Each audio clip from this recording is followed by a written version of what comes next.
ಎಲ್ಲರಿಗೆ ನಮಸ್ಕಾರ. ಕಾಳಿದಾಸ ಮಹಾಕವಿಯ ನಾಟಕಗಳಲ್ಲಿ ಒಂದಾದ ವಿಕ್ರಮೋರ್ವಶೀಯದ 2ನೇ ಅಂಕದ ಮುಖ್ಯ ಭಾಗಕ್ಕೆ ನಾವು ಬಂದಿದ್ದೀವಿ.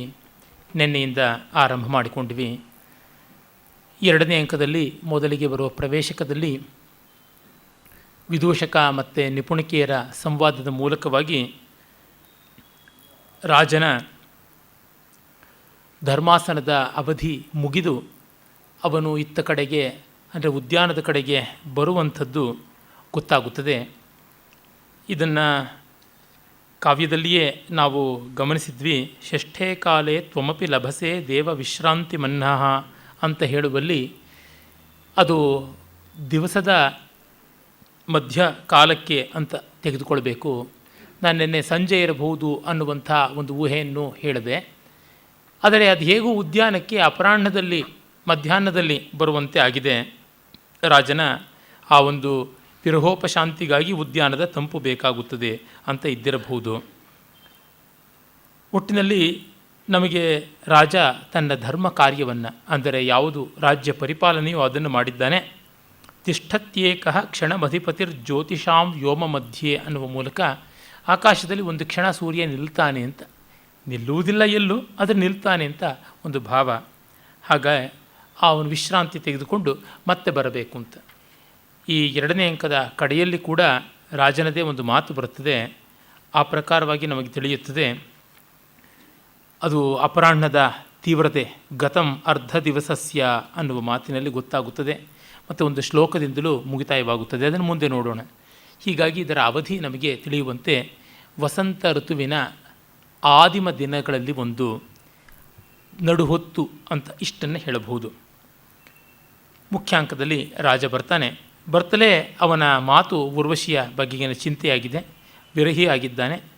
ಆ ದರ್ಶನಾತ್ ಪ್ರವಿಷ್ಟ ಸಾಮೇ ಸುರಲೋಕ ಸುಂದರಿ ಹೃದಯಂ ಬಾಣೇನ ಮಕರಕೇತೋ ಕೃತಮಾರ್ಗಂ ಅವಂಧ್ಯಪಾತೇನ. ಇದು ಆರ್ಯ ಛಂದಸ್ಸನ್ನು ಕಾಳಿದಾಸ ತನ್ನ ಈ 3 ರೂಪಕಗಳಲ್ಲಿಯೂ ವಿಶೇಷವಾಗಿ ನಾಯಕನ ಒಂದು ವಿಪ್ರಲಂಭವನ್ನು, ಶೃಂಗಾರವನ್ನು ವರ್ಣಿಸೋದಕ್ಕೆ ಬಳಸಿಕೊಂಡಿದ್ದಾನೆ. ಹಿಂದೆಯೇ ಮಾಲವಿಕಾಗ್ನಿಮಿತ್ರದ ಮತ್ತು ಶಾಕುಂತಲದ ಸಂದರ್ಭಗಳಲ್ಲಿ ಹೇಳಿದಂತೆ ಇದು ಬಹಳ ಗೇಯ ಛಂದಸ್ಸು, ನಾಟ್ಯೋಪಯೋಗಿಯಾದದ್ದು, ಹಾಡಿಕೆಗೆ ಅಭಿನಯಕ್ಕೆ ಚೆನ್ನಾಗಿ ಒದಗುವಂಥದ್ದು. ಇದನ್ನು ಮೊದಲು ಗಮನಿಸಿಕೊಂಡದ್ದು ಕಾಳಿದಾಸನ ಕೌಶಲ. ಇವನಷ್ಟು ವಿಪುಲವಾಗಿ ಆರ್ಯ ಛಂದಸ್ಸನ್ನು ಹೀಗೆ ವಿಪ್ರಲಂಭಾದಿ ಶೃಂಗಾರದ ವಿವಿಧ ಛಾಯೆಗಳಿಗೆ ಬಳಸಿರುವಂಥ ಮತ್ತೊಬ್ಬ ಕವಿ ಇಲ್ಲ ಅನ್ನುವುದನ್ನು ಗಮನಿಸಬಹುದು. ದರ್ಶನದ ಕಾಲದಿಂದಲೂ ಮೊದಲುಗೊಂಡು ಆ ಸುರಲೋಕ ಸುಂದರಿ ಉರ್ವಶಿ ಹೇಗೆ ಮನ್ಮಥನ ತೀವ್ರವಾದ ಬಾಣಗಳಿಗೆ, ಅಂದರೆ ಅಮೋಘವಾದ ಬಾಣಗಳಿಗೆ ಅವಕಾಶ ಮಾಡಿಕೊಟ್ಟಿದ್ದಾಳೆ ಅನ್ನುವ ಮಾತನ್ನು ಹೇಳುತ್ತಲೇ ಅವನು ವಿರಹ ವೇದನೆಯನ್ನು ವ್ಯಂಜಿಸ್ತಾನೆ. ಆಗ ವಿದೂಷಕ ಹೇಳ್ತಾನೆ, ಸಪೀಡಾ ಖಲು ಜಾತ ತತ್ರ ಭವತಿ ಕಾಶಿರಾಜ ದುಹಿತ ಅಂತ. ಇಲ್ಲಿ ಈ ನಾಟಕದಲ್ಲಿ ವಿದೂಷಕ ರಾಜನಿಗೆ ಪ್ರಣಯೋಪಕಾರಿಯಾಗುವುದಿಲ್ಲ, ಪ್ರಣಯಾಪಕಾರಿ ಆಗ್ತಾನೆ. ಇದನ್ನು ನಾವು ಮಾಲವಿಕಾಗ್ನಿಮಿತ್ರದ ವಿದೂಷಕ ಗೌತಮನ ಜೊತೆಗೆ ಹೋಲಿಸಿದರೆ ಗೊತ್ತಾಗುತ್ತದೆ. ಅವನು ಹೆಜ್ಜೆ ಹೆಜ್ಜೆಗೂ ಅಗ್ನಿಮಿತ್ರನಿಗೆ ಸಹಕಾರಿಯಾಗ್ತಾನೆ.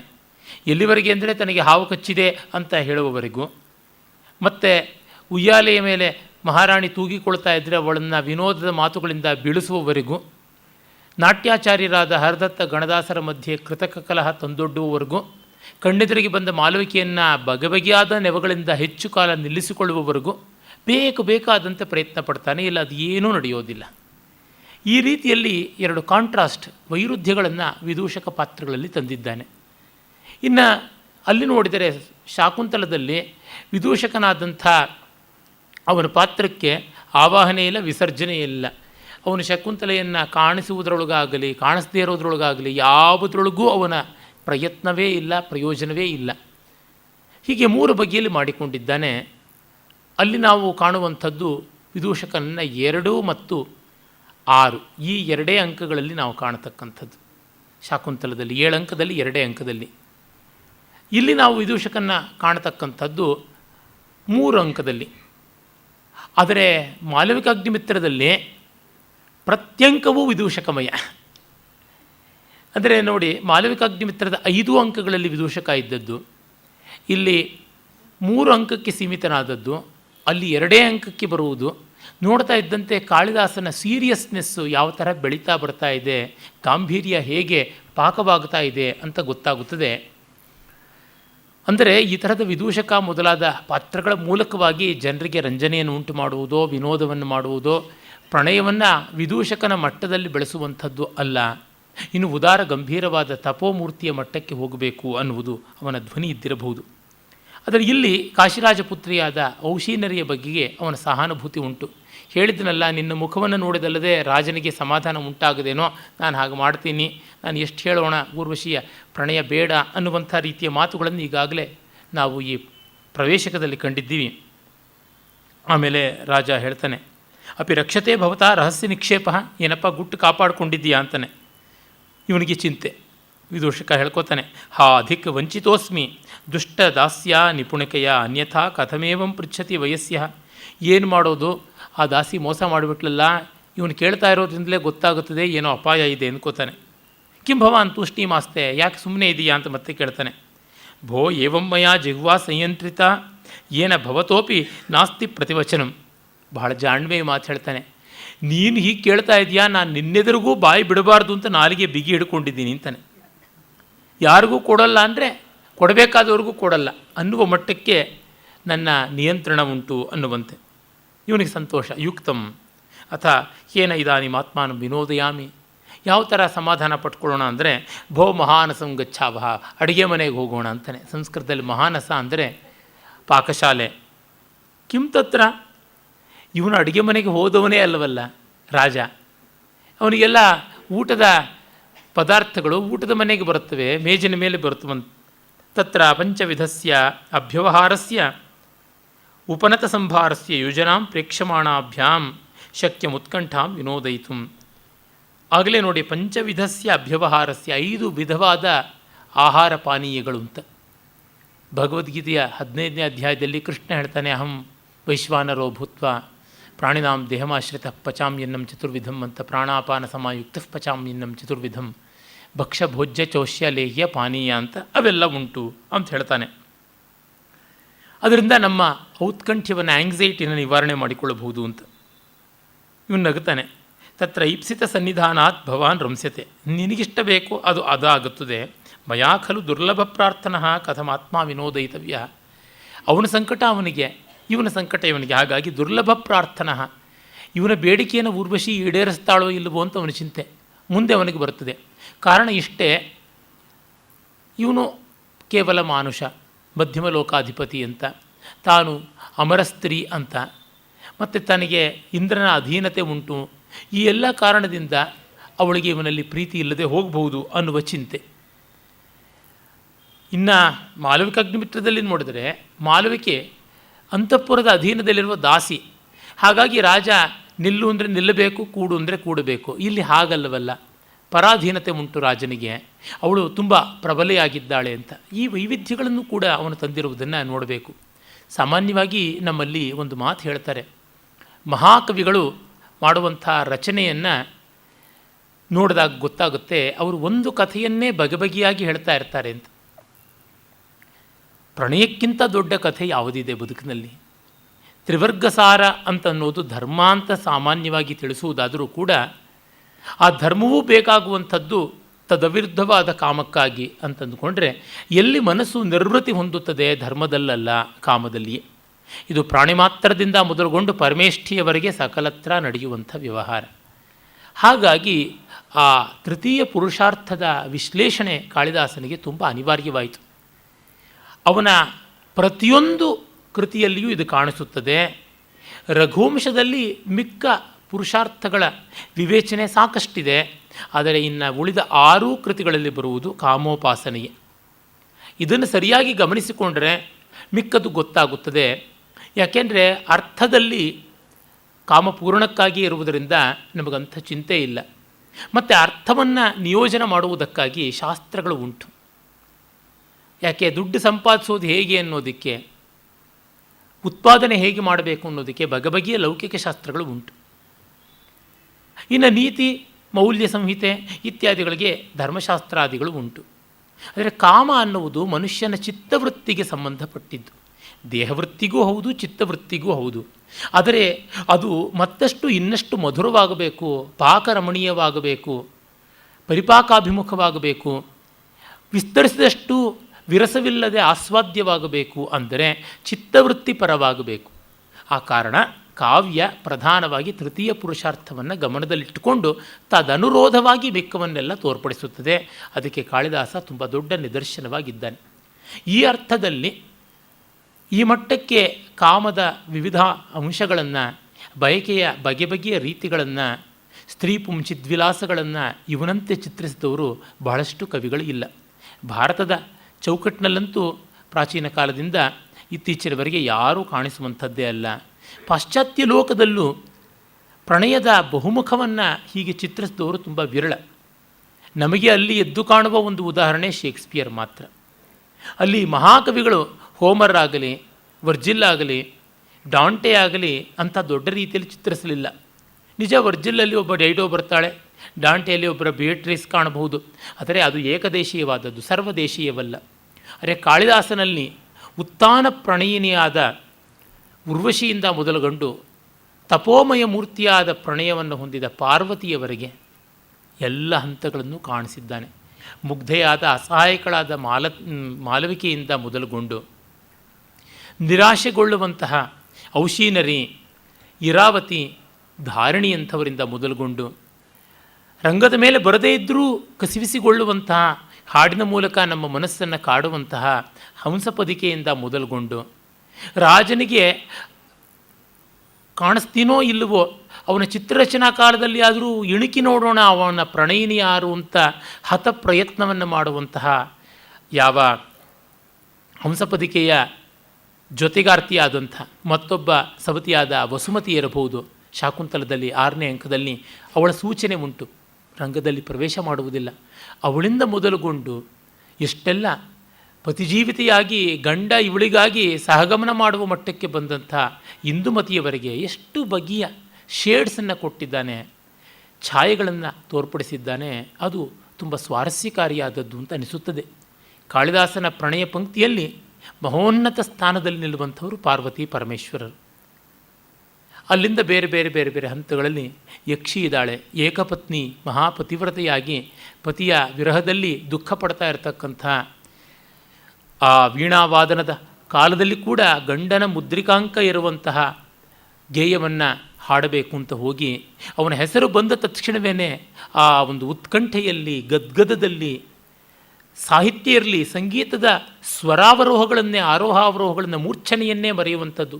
ಭೂಯೋ ಭೂಯೋ ಮುಹುರಪಿ ಸ್ವಯಮಪಿ ಕೃತಾಂ ಮೂರ್ಛನಾಂ ವಿಸ್ಮರಂತಿ ಅನ್ನುವ ಮಾತನ್ನು ಕವಿ ಹೇಳ್ತಾನಲ್ಲ, ಹಾಗೆ ಎಲ್ಲ ಉಂಟು. ಇದನ್ನು ಅರ್ಥ ಮಾಡಿಕೊಳ್ಳದೇ ಇದ್ದರೆ ನಮಗೆ ಕಾಳಿದಾಸ ಈ ಕಾಲದ ಅಶ್ಲೀಲಾರ್ಥದಲ್ಲಿ ಶೃಂಗಾರ ಕವಿ ಆಗ್ತಾನೆ. ಅವನು ತೃತೀಯ ಪುರುಷಾರ್ಥವನ್ನು ಪರಿಶೋಧನೆ ಮಾಡುವಂಥ ಮಹಾಕವಿ. ಹಾಗಾಗಿ ಇತಿವೃತ್ತವನ್ನು, ಈ ಒಂದು ತತ್ವವನ್ನು ವಿಶ್ಲೇಷಣೆ ಮಾಡುವುದಕ್ಕೆ, ಇದಕ್ಕೆ ಬೇಕಾದ ಶೋಧನೆಗೆ ರೂಪಿಸಿಕೊಂಡಿದ್ದಾನೆ. ನೋಡೋದಕ್ಕೆ ಮೇಲ್ನೋಟಕ್ಕೆ ಎಲ್ಲ ಒಂದೇ ಅಂತ ಅನಿಸುತ್ತದೆ. ಒಳಗೆ ಹೊಕ್ಕಾಗ ಗೊತ್ತಾಗುತ್ತದೆ ಅಲ್ಲಿ ಛಾಯಾಂತರಗಳು ಹೇಗೆ ಇರುತ್ತವೆ ಅಂತ. ಸಕ್ಕರೆಯೂ ಸಿಹಿ, ಬೆಲ್ಲವೂ ಸಿಹಿ, ಜೇನೂ ಸಿಹಿ, ಹಣ್ಣುಗಳೂ ಸಿಹಿ, ಆದರೆ ಒಂದರ ಸಿಹಿಯಂತೆ ಮತ್ತೊಂದು ಸಿಹಿ ಇಲ್ಲ. ಅವುಗಳ ವ್ಯತ್ಯಾಸವನ್ನು ಪರಮಾತ್ಮನಿಗೂ ಹೇಳೋದಕ್ಕೆ ಬರೋದಿಲ್ಲ ಅಂತ ದಂಡಿ ಹೇಳ್ತಾನಲ್ಲ. ಈ ದೃಷ್ಟಿಯಿಂದಲೇ ಕಾಳಿದಾಸನ ಒಂದೊಂದು ಕೃತಿಗಳ ಶೃಂಗಾರದ ನಿರೂಪಣ ಕ್ರಮ, ನಿರ್ವರ್ಣನೆಯ ಬಗೆ ಆ ಥರ ಉಂಟು. ಪಾಪ ಪುರೂರವನ ಚಿಂತೆ ಪುರೂರವನಿಗೆ. ಆಮೇಲೆ ವಿದೂಷಕ ಕೇಳ್ತಾನೆ, ನಾನು ಭವಾನಪಿ ತತ್ರ ಭವತ್ಯ ಉರ್ವಶಿಯ ದರ್ಶನಪಥಂ ಗತಃ, ನೀನು ಊರ್ವಶಿ ಕಣ್ಣಿಗೆ ಬಿದ್ಯಾ ಅಂತ. ಏನು ಒನ್ ಸೈಡೆಡ್ ರೊಮ್ಯಾನ್ಸು ಅಂತ ಅಂದ್ಕೊಂಡ್ಬಿಟ್ಟು ಅವಳನ್ನು ನೋಡಿದ್ದಷ್ಟೇ, ಇವನನ್ನು ಅವಳು ನೋಡಲಿಲ್ಲ, ಇವನನ್ನು ಅವಳು ಕಾಣುವಂತೆ ಆಗಲಿಲ್ಲ. ಉರ್ವಶಿ ಇವನ ಕಡೆಗೆ ಏಕಧ್ಯಾನದಿಂದ ನೋಡಲಿಲ್ಲವಾದರೆ ಅದು ನಿಷ್ಪ್ರಯೋಜಕ, ಮೊದಲನೇ ಸುತ್ತಿನಲ್ಲಿಯೇ ಬಿದ್ದು ಹೋಗುವಂಥದ್ದು ಅಂತ ಕೇಳ್ತಾ ಇದ್ದಾನೆ. ನೋಡದೆ ಏನು ಅಂತಂತಾನೆ. ನಕಲುತೆ ದುರ್ಲಭೇತಿ ತರ್ಕಯಾಮಿ, ಹಾಗಿದ್ದರೆ ಅವಳು ನಿನಗೆ ದುರ್ಲಭ ಅಲ್ಲ ಅಂತ ಅನಿಸುತ್ತದೆ ಅಂತ. ಈ ಮೂಲಕ ಪುರೂರವನ ಸೌಂದರ್ಯವನ್ನು, ಅವನ ಸೌಶೀಲ್ಯವನ್ನು, ವ್ಯಕ್ತಿತ್ವವನ್ನು, ಅಷ್ಟು ಆಕರ್ಷಕವಾದದ್ದು, ದೇವಲೋಕದ ಸ್ತ್ರೀಗೆ ಕೂಡ ಪ್ರಲೋಭನೀಯವಾದದ್ದು ಅವನ ರೂಪ ವ್ಯಕ್ತಿತ್ವಗಳು ಅನ್ನುವುದನ್ನು ತುಂಬ ಚೆನ್ನಾಗಿ ಧ್ವನಿಸ್ತಾ ಇದ್ದಾನೆ. ಯಾಕೆಂದರೆ ನೀನು ಅವಳು ಕಣ್ಣಿಗೆ ಬಿದ್ದಿದ್ರಂತೂ ಮುಗೀತು ಕಥೆ, ಅವಳು ಬಂದೇ ಬರ್ತಾಳೆ ಅಂತನ್ನುವಲ್ಲಿ ಆ ಆತ್ಮವಿಶ್ವಾಸ ನೋಡಿ. ರಾಜ ಅದಕ್ಕೆ ಹೇಳ್ತಾನೆ, ಪಕ್ಷಪಾತೋಪಿ ತಸ್ಯಾಂ ಸದ್ರೂಪಸ್ಯ ಅಲೌಕಿಕ ಏವ. ಅವಳ ಬಗ್ಗೆಯೇ ಪಕ್ಷಪಾತ ಅಪಿ ತಸ್ಯಾಂ, ಅವಳ ಬಗ್ಗೆ ಪಕ್ಷಪಾತ ಇದ್ದರೂ ಸದ್ರೂಪಸ್ಯ ಅಲೌಕಿಕ ಏವ, ಅದು ಅಲೌಕಿಕವಾದದ್ದು. ನನಗೆ ಅವಳು ಒಲಿಯುವಂಥವಳಾಗಿದ್ದಿರಬಹುದಾದರೂ ಅವಳು ಅಲೌಕಿಕ ರೂಪಿಣಿ, ಅಲೌಕಿಕವಾದದ್ದನ್ನು ಬಯಸುವಂಥವಳು ಹೇಗೆ ಅನ್ನುವಂಥದ್ದು ರಾಜನಿಗೆ. ಆಗ ಅವನು ಹೇಳ್ತಾನೆ, ಏವ ಮಂತ್ರೈತಾ ಮಮ ವರ್ಧಿತಂ ಕುತೂಹಲಂ ಕಿಂ ತತ್ರ ಭವತಿ ಉರ್ವಶಿ ಅದ್ವಿತೀಯ ರೂಪೇಣ ಅಹಮೇವ ವಿರೂಪತೆಯ. ಏನು ನಿನ್ನನ್ನೂ ಕಡೆಗಣಿಸುವಷ್ಟರ ಮಟ್ಟಿಗಿನ ರೂಪವ ಅವಳದು ಅಂತ, ಅವಳಿಗೆ ತನ್ನ ಮಟ್ಟಕ್ಕೆ ಸರಿಯಾದ ಅನುರೂಪ್ಯ ಬೇಕೇ ಅಂತ ಅವನ ಪ್ರಶ್ನೆ. ಮತ್ತು ಇವನು ಹೇಳ್ಕೊತಿದ್ದಾನೆ, ತಾನು ಕುರೂಪದಲ್ಲಿ ಹೇಗೆ ಅಪ್ರತಿಮನೋ ಉರ್ವಶಿ ಸ್ವರೂಪದಲ್ಲಿ ಅಪ್ರತಿಮಳ ಅಂತ. ಆ ಅಲ್ಲಸಾನಿ ಪೆದ್ದನನ ಮನುಚರಿತ್ರದಲ್ಲಿ ಬರ್ತದಲ್ಲ, ಆಪುರಿ ಪಾಯಕುಂಡು ಮಕರಂಕ ಶಶಂಕ ಮನೋಹರುಂಡು ಭಾಷಾಪರ ಶೇಷಭೋಗಿ ಅಲೇಖ್ಯ ತನೂ ವಿಲಾಸುಡು ಅಂತ ಪ್ರವರಾಕ್ಷುಡು ಅಂತ ಹೇಳ್ಬಿಟ್ಟಂತಾನೆ. ಅಲೇಖ್ಯ ತನೂ ವಿಲಾಸುಡು, ಬರೆಯಲಾಗದ ಸೌಂದರ್ಯ ಅವನದು. ಪೇಂಟಿಂಗಲ್ಲಿ ಯಾರು ಪ್ರಯತ್ನಪಟ್ಟು ಬರೆಯೋದಕ್ಕಾಗೋದಿಲ್ಲ. ಚಿತ್ರೇ ನಿವೇಶ್ಯ ಪರಿಕಲ್ಪಿತ ಸತ್ವಯೋಗ ಅಂತ ಯಾವ ಶಕುಂತಲೇನು ಹೇಳ್ತಾನೆ, ಹಾಗೆ ಚಿತ್ರದಲ್ಲಿ ನಿವೇಶನ ಮಾಡೋಕ್ಕೆ ಆಗೋದಿಲ್ಲ. ಆ ಮಟ್ಟಕ್ಕೆ ಸೌಂದರ್ಯ ಪ್ರವರ ಅನ್ನುವನಿಗೆ ಇದ್ದದ್ದು. ಅವನು ತನ್ನ ಊರು ಬಿಟ್ಟು ಆಚೆಗೆ ಹೋಗೋದಿಲ್ಲ. ಆಪುರಿ ಪಾಯಕ ಉಂಡು ಮಕರಾಂಕ ಶಶಾಂಕ ಮನೋಹರ ಆಕೃತಿ, ಅಂದರೆ ಜಯಂತ, ಮಕರಾಂಕ, ಮನ್ಮಥ, ಶಶಾಂಕ, ಚಂದ್ರನಂತೆ ಸೌಂದರ್ಯ. ಅವರಿಗೆ ಆನುರೂಪ್ಯ ಬೇಕು. ಅದಕ್ಕೆ ದೇವಲೋಕದ ಅಪ್ಸರೆಯಾದಂಥ ವರೂಥಿನಿಯೇ ಅವನನ್ನು ಮೋಹಿಸಿ ಬಂದಳು. ಆದರೆ ಅವನು ಅವಳನ್ನು ತಿರಸ್ಕರಿಸ್ತಾನೆ. ನಿನಗೆ ಹಾಗೆ ಊರ್ವಶಿ ಅಂತ ಅನುರೂಪ್ಯವನ್ನು ಹುಡುಕಿದ್ದಾಳೆ ಅಂದರೆ ಹಾಗೆ ಆಗುತ್ತದೆ, ಅವಳೇನು ಅಷ್ಟು ಸುಂದರಿನಾ ಅಂತ. ಅದಕ್ಕೆ ನೋಡಿ ಅವನು ಹೇಳ್ತಾನೆ, ಮಾಣವಕ ಪ್ರತ್ಯಯವಶಂ ಪ್ರತ್ಯವಯವಂ ಅಶಕ್ಯ ವರ್ಣನಾಂ ತಾಂ ಅವೇಹಿ. ಪ್ರತ್ಯವಯವಂ, ಒಂದೊಂದು ಅಂಗವನ್ನೂ ಕೂಡ ಪ್ರತ್ಯೇಕವಾಗಿ ಇಟ್ಟು ವರ್ಣನೆ ಮಾಡುವುದು ಕಷ್ಟ. ಯಾಕೆ? ತೇನ ಹಿ ಸಮಾಸತ ಶ್ರೂಯತಾಂ, ಬಹಳ ವಿಸ್ತಾರವಾಗುತ್ತದೆ. ಅದಕ್ಕೆ ಸಮಾಸ ಸಂಕ್ಷೇಪವಾಗಿ ಹೇಳುವುದಿದ್ದರೆ ಏನದು? ಅವಹಿತೋಸ್ಮಿ, ಅಪ್ಪ ಶ್ರದ್ಧೆಯಿಂದ ಕೇಳ್ತೀನಿ, ಸಿದ್ಧನಾಗಿದ್ದೀನಿ ಹೇಳು ಅಂತಾನೆ. ಇದು ಬಹಳ ಪ್ರಸಿದ್ಧವಾದ ಆರ್ಯೆ. ಆಭರಣಸ್ಯಾಭರಣಂ ಪ್ರಸಾಧನ ವಿಧೆ ಪ್ರಸಾಧನ ವಿಶೇಷ ಉಪಮಾನಸ್ಯಾಪಿ ಸಖೆ ಪ್ರತ್ಯುಪಮಾನಂ ವಪುಸ್ತಸ್ಯಾಹ. ಅವಳು ಆಭರಣಕ್ಕೆ ಆಭರಣ, ಅಲಂಕಾರಕ್ಕೆ ಅಲಂಕಾರ, ಉಪಮಾನಕ್ಕೆ ಉಪಮಾನ ಅವಳ ಶರೀರ ಅಂತ ತುಂಬ ಅನನ್ವಯಾಲಂಕಾರದಿಂದ ವರ್ಣಿಸಿಬಿಟ್ಟಿದ್ದಾನೆ. ಆಭರಣಕ್ಕೆ ಆಭರಣವಾಗಿಬಿಡ್ತಾಳೆ. ಗಗನಂ ಗಗನಾಕಾರಂ ಸಾಗರ ಸಾಗರ ಉಪಮಃ ಅನ್ನುವಂತೆ ಇದನ್ನು ಹೇಳ್ತಾ ಇದ್ದಾನೆ. ಆಭರಣಕ್ಕೆ ಆಭರಣವಾಗುವಂಥದ್ದು ಅಂದರೆ ಅವಳಿಗೆ ಯಾವ ಆಭರಣವನ್ನು ತೊಡಿಸಿದ್ರೂ ಇವಳ ಸೌಂದರ್ಯ ಆ ಆಭರಣಕ್ಕೆ ಅಲಂಕಾರಪ್ರಾಯವಾಗುತ್ತದೆ. ಅವಳಿಗೆ ಯಾವ ಅನುಲೇಪನಾದಿಗಳು ಮಾಡಿದ್ರು ಆ ಅನುಲೇಪನಗಳಿಗೆ ಇವಳು ಅನುಲೇಪ್ಯಳಾಗ್ಬಿಡ್ತಾಳೆ. ಇನ್ನು ಅವಳಿಗೆ ಹೋಲಿಸುವ ಯಾವ ಉಪಮಾನವೂ ಕೂಡ ತಾವರೆ ಹೇಗಿದೆ ಅಂತಂದರೆ ಊರ್ವಶಿಯ ಕಣ್ಣಿನ ಹಾಗಿದೆ ಅಂತ ಅನ್ನಬೇಕೇ ಹೊರತು ಊರ್ವಶಿಯ ಕಣ್ಣು ತಾವರೆ ಆಗಿದೆ ಅಂತ ಹೇಳೋದಕ್ಕಾಗುವುದಿಲ್ಲ. ಹೀಗೆ ಪ್ರತೀಪಾಲಂಕಾರ ರೂಪವಾಗಿ ಬರುವಂಥದ್ದು ಅಂತ ಹೇಳ್ತಾ ಇದ್ದಾನೆ. ಇರಲೆಪ್ಪ ಅತಸ್ತಾವತ್ ತ್ವಯ ದಿವ್ಯ ರಸಾಭಿಲಾಷಿಣ ಚಾತಕವ್ರತಂ ಗೃಹೀತಂ. ಆಯಿತು, ನೀನು ಹಾಗಿದ್ದರೆ ಬಾಯಿ ಬಿಟ್ಟುಕೊಂಡು ಆಕಾಶದ ಕಡೆಗೆ ಚಾತಕವ್ರತ ಮಾಡಬೇಕು, ಅವಳು ಎಂದು ಬರ್ತಾಳೆ ಅಂತ ನೋಡ್ತಾ ಇರಬೇಕು. ಇನ್ನೇನು ಮಾಡೋದು ಅಂತ. ಆಗ ರಾಜ ಹೇಳ್ತಾನೆ, ವಿವಿಕ್ತಾದ್ರತೆ ನಾಣ್ಯತ್ ಉತ್ಸುಕಸ್ಯ ಶರಣಂ ಅಂತ. ಔತ್ಸುಕ್ಯ ಆಂಗ್ಸೈಟಿ ಇದ್ದವರಿಗೆ ಏಕಾಂತವಲ್ಲದೆ ಇನ್ಯಾವುದು ಬರುವಂಥದ್ದಲ್ಲ ಅಂತಾನೆ. ಇದು ನಿಜವಾಗಿ ಹಾಗೇನೆ. ಬೇಸರಗೊಂಡ ಮನಸ್ಸಿಗೆ ಯಾವುದಾದರೂ ಒಂದು ಯಾರು ಮಾತಾಡಿಸದೇ ಇರುವಂಥದ್ದು ಬೇಕು. ಜಗತ್ತು ಮೂಕವಾಗಬೇಕು, ತಮ್ಮ ಪಾಲಿಗೆ ಜಗತ್ತು ಶೂನ್ಯವಾಗಬೇಕು ಅಂತ ಅನಿಸುತ್ತದೆ. ಪ್ರಮದವನ ಮಾರ್ಗಂ ಆದೇಶ ಇತ್ತು, ಪ್ರಮದವನದ ಕಡೆ ಹೋಗೋಣ ಅಂತಾನೆ. ಆಗ ಇವನು ಗತಿ, ಅಯ್ಯೋ ಇವನ ಇನ್ನು ಶುರು ಮಾಡ್ತಾನೆ ವಿಪ್ರಲಂಬದ ಗೋಳಾಟವನ್ನು, ಗತಿ ಏನು ಅಂತಂದುಕೊಂಡು ದಾರಿ ತೋರಿಸ್ಕೊಂಡು ಹೋಗ್ತಾನೆ. ಸಂಸ್ಕೃತ ನಾಟಕದ ಈ ಶೈಲೀಕೃತವಾದ ರೂಪವನ್ನು ನೋಡಿ ಇವರುಗಳಿಗೆಲ್ಲ ವಿರಹ ಬಂದ ತಕ್ಷಣ ಪ್ರಮದವನಕ್ಕೆ ಉದ್ಯಾನಕ್ಕೆ ಹೋಗೋದು ಅಂತೆಲ್ಲ ಭಾವಿಸಿಕೊಳ್ತಾರೆ. ಆದರೆ ಪ್ರಕೃತಿಗೆ ಸಮೀಪ ಇರಬೇಕು. ಬೇಸರ ಬಂದ ಮನಸ್ಸು ಅದನ್ನು ನೋಡಿ ಸ್ವಲ್ಪವಾದರೂ ಉತ್ಕಂಠಿತೆಯನ್ನು ಮರೆಯಬೇಕು ಅನ್ನೋದ್ರೊಳಗೆ ಯಾವ ಅಡ್ಡಿ ಆತಂಕ ಇಲ್ಲ, ವಿರೋಧವೂ ಇಲ್ಲ. ಅಷ್ಟು ಮಾತ್ರವಲ್ಲ, ಈ ವಿಪ್ರಲಂಬದ ವಿವರಗಳನ್ನು ತೊಡಗಿಸಿಕೊಳ್ಳೋದಕ್ಕೆ ಅದು ಒಳ್ಳೆಯ ಆವರಣ ಕೂಡ ಆಗುತ್ತದೆ. ಮತ್ತು ಎಲ್ಲಕ್ಕಿಂತ ಮಿಗಿಲಾಗಿ ಸಂಸ್ಕೃತ ನಾಟಕಗಳ ರಂಗ ಪ್ರಯೋಗಾರ್ಹತೆ ಇದೆಯಲ್ಲ, ಅದು ಇಂಥದ್ದಕ್ಕೆ ಒದಗಿ ಬರುವಂಥದ್ದು. ಈ ಚಿತ್ತವೃತ್ತಿಗಳ ವಿವರಗಳನ್ನು ಪ್ರತ್ಯಂಶದಲ್ಲಿ ತೋರಿಸುವುದಕ್ಕೆ ರಿಯಲಿಸ್ಟಿಕ್ ಸ್ಟೇಜ್ ಖಂಡಿತ ಪ್ರಯೋಜನಕ್ಕೆ ಬರೋಲ್ಲ, ಐಡಿಯಲಿಸ್ಟಿಕ್ ಸ್ಟೇಜೇ ಪ್ರಯೋಜನಕ್ಕೆ ಬರುವಂಥದ್ದು. ಆ ಕಾರಣದಿಂದ ಸಂಸ್ಕೃತ ನಾಟಕಗಳಲ್ಲಿ ಈ ಬಗೆಯನ್ನು ನಾವು ಕಾಣ್ತೀವಿ. ಭರತನ ನಾಟ್ಯಶಾಸ್ತ್ರದ 22ನೇ ಅಧ್ಯಾಯ ಸಾಮಾನ್ಯಾಭಿನಯ ಅಂತ ಉಂಟು. ಅಲ್ಲಿ ಎಷ್ಟು ಮೈನ್ಯೂಟ್ ಡೀಟೇಲ್ಸ್ ಬರ್ತದೆ ಅಂತಂದರೆ, ಹಾವ ಅಂದರೆ ಏನು, ಭಾವ ಅಂತಂದರೆ ಏನು, ಆ ಭಾವ ಅನ್ನುವಂಥದ್ದು ಆಂಗಿಕ, ವಾಚಿಕ ಮತ್ತು ಸಾತ್ವಿಕಗಳಿಂದ ವ್ಯಕ್ತೀಕೃತವಾಗುವ ಮನಸ್ಸು ಅಂತ ಹೇಳುವಂತೆ, ಹಾವ ಅಂತಂದರೆ ಇದು ಶೃಂಗಾರದ ಸಂದರ್ಭದಲ್ಲಿ ಅಯತ್ನಿತವಾಗಿ ತೋರಿಕೊಳ್ಳುವ ವಾಗ್ವೃತ್ತಿ ಮತ್ತು ಕಾಯವೃತ್ತಿಗಳು ಅಂತ ಹೇಳ್ತಾನೆ. ಮತ್ತು ಅಲಂಕಾರಗಳು ಅಂತ ಬೇರೆ 10 ಹೇಳ್ತಾನೆ. ಲೀಲಾ, ವಿಲಾಸ, ಹೇವಾಕ, ಬಿಬ್ಬೋಕ, ಮೋಟಾಯಿತ, ಕುಟ್ಟಿಮಿತ, ಕಿಲಿಕಿಂಚಿತ ಮತ್ತು ನಿಹೃತ ಮೊದಲಾದ 10 ಅಂಶಗಳನ್ನು ಹೇಳ್ತಾನೆ. ಒಂದೊಂದೂ ಅಷ್ಟು ಡೀಟೇಲ್ಡಾಗಿ ತುಂಬ ವಿವರಗಳಿಂದ ಭರತ ಮುನಿ ವರ್ಣಿಸ್ತಾನೆ. ಅದು ಏನನ್ನು ತೋರ್ಪಡಿಸುತ್ತದೆ ಅಂದರೆ, ಯಾವುದು ಆಭಿಜಾತ್ಯದ ರಂಗಭೂಮಿ ಅಂತೀವಿ, ಸ್ಟೈಲೈಸ್ಡ್ ಅಂತೀವಿ, ಶಾಸ್ತ್ರೀಯವಾದ ರಂಗಭೂಮಿ, ಅಲ್ಲಿ ಈ ಭಾವಸೂಕ್ಷ್ಮತೆಗಳಿಗೆಲ್ಲ ಅವಕಾಶ ಉಂಟು. ಉದಾಹರಣೆಗೆ ಒಂದು ವಿಚ್ಛಿತ್ತಿ ಅನ್ನುವಂತಹ ಒಂದು ಈ ಭಾವ, ಅಲಂಕಾರಗಳು ಅಂತ 10 ಅಲಂಕಾರಗಳು ಸ್ತ್ರೀಯರಿಗೆ ಶೃಂಗಾರ ರಸ ಸಂದರ್ಭದಲ್ಲಿ ಅಂತ ಭರತ ಹೇಳುವ ಅದೇ ಸಾಮಾನ್ಯ ಅಭಿನಯ ಪ್ರಕರಣದಲ್ಲಿ ಕಿಲಿಕಿಂಚಿತ ಅನ್ನುವಲ್ಲಿ ಅದರ ವಿವರಣೆಯನ್ನು ಕೊಡ್ತಾನೆ. ಏನಂದರೆ, ನಾವು ಯಾವ ಒಂದು ಸಂದರ್ಭದಲ್ಲಿ ನಾಯಿಕೆ ತನ್ನ ವೇಷ, ಅಲಂಕಾರ ಇತ್ಯಾದಿಗಳಿಂದ ಎಲ್ಲದರಿಂದ ಇಂಗಿತವನ್ನು ತೋರ್ಪಡಿಸ್ತಾ ಇರ್ತಾಳೆ ಶೃಂಗಾರದ್ದು, ಮರೆಮಾಚಿ ಆ ಕೇವಲ ಅಂಗಭಂಗಗಳಿಂದ ತೋರ್ಪಡಿಸ್ತಾಳೆ, ಅದು ಕಿಲಿಕಿಂಚಿತ ಅಂತ ಹೇಳ್ಬಿಟ್ಟು ಅಂತಾನೆ. ಹಾಗೆ ಮೋಟ್ಟಾಯಿತ, ಕುಟ್ಟಿಮಿತ ಒಂದು ಕಡೆಗೆ ಬರುತ್ತದೆ.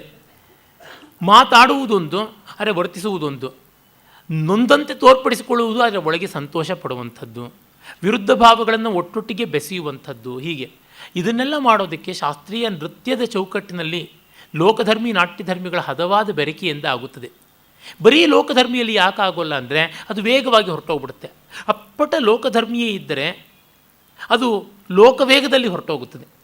ಅಪ್ಪಟ ನಾಟ್ಯಧರ್ಮಿ ಇದ್ದರೆ ರಸಸ್ಫೂರ್ತಿ ಬರುವುದಿಲ್ಲ, ಯಾಕೆಂದರೆ ಸಂದರ್ಭದ ನೈಜತ್ವಕ್ಕೆ ಅವಕಾಶವಾಗುವುದಿಲ್ಲ.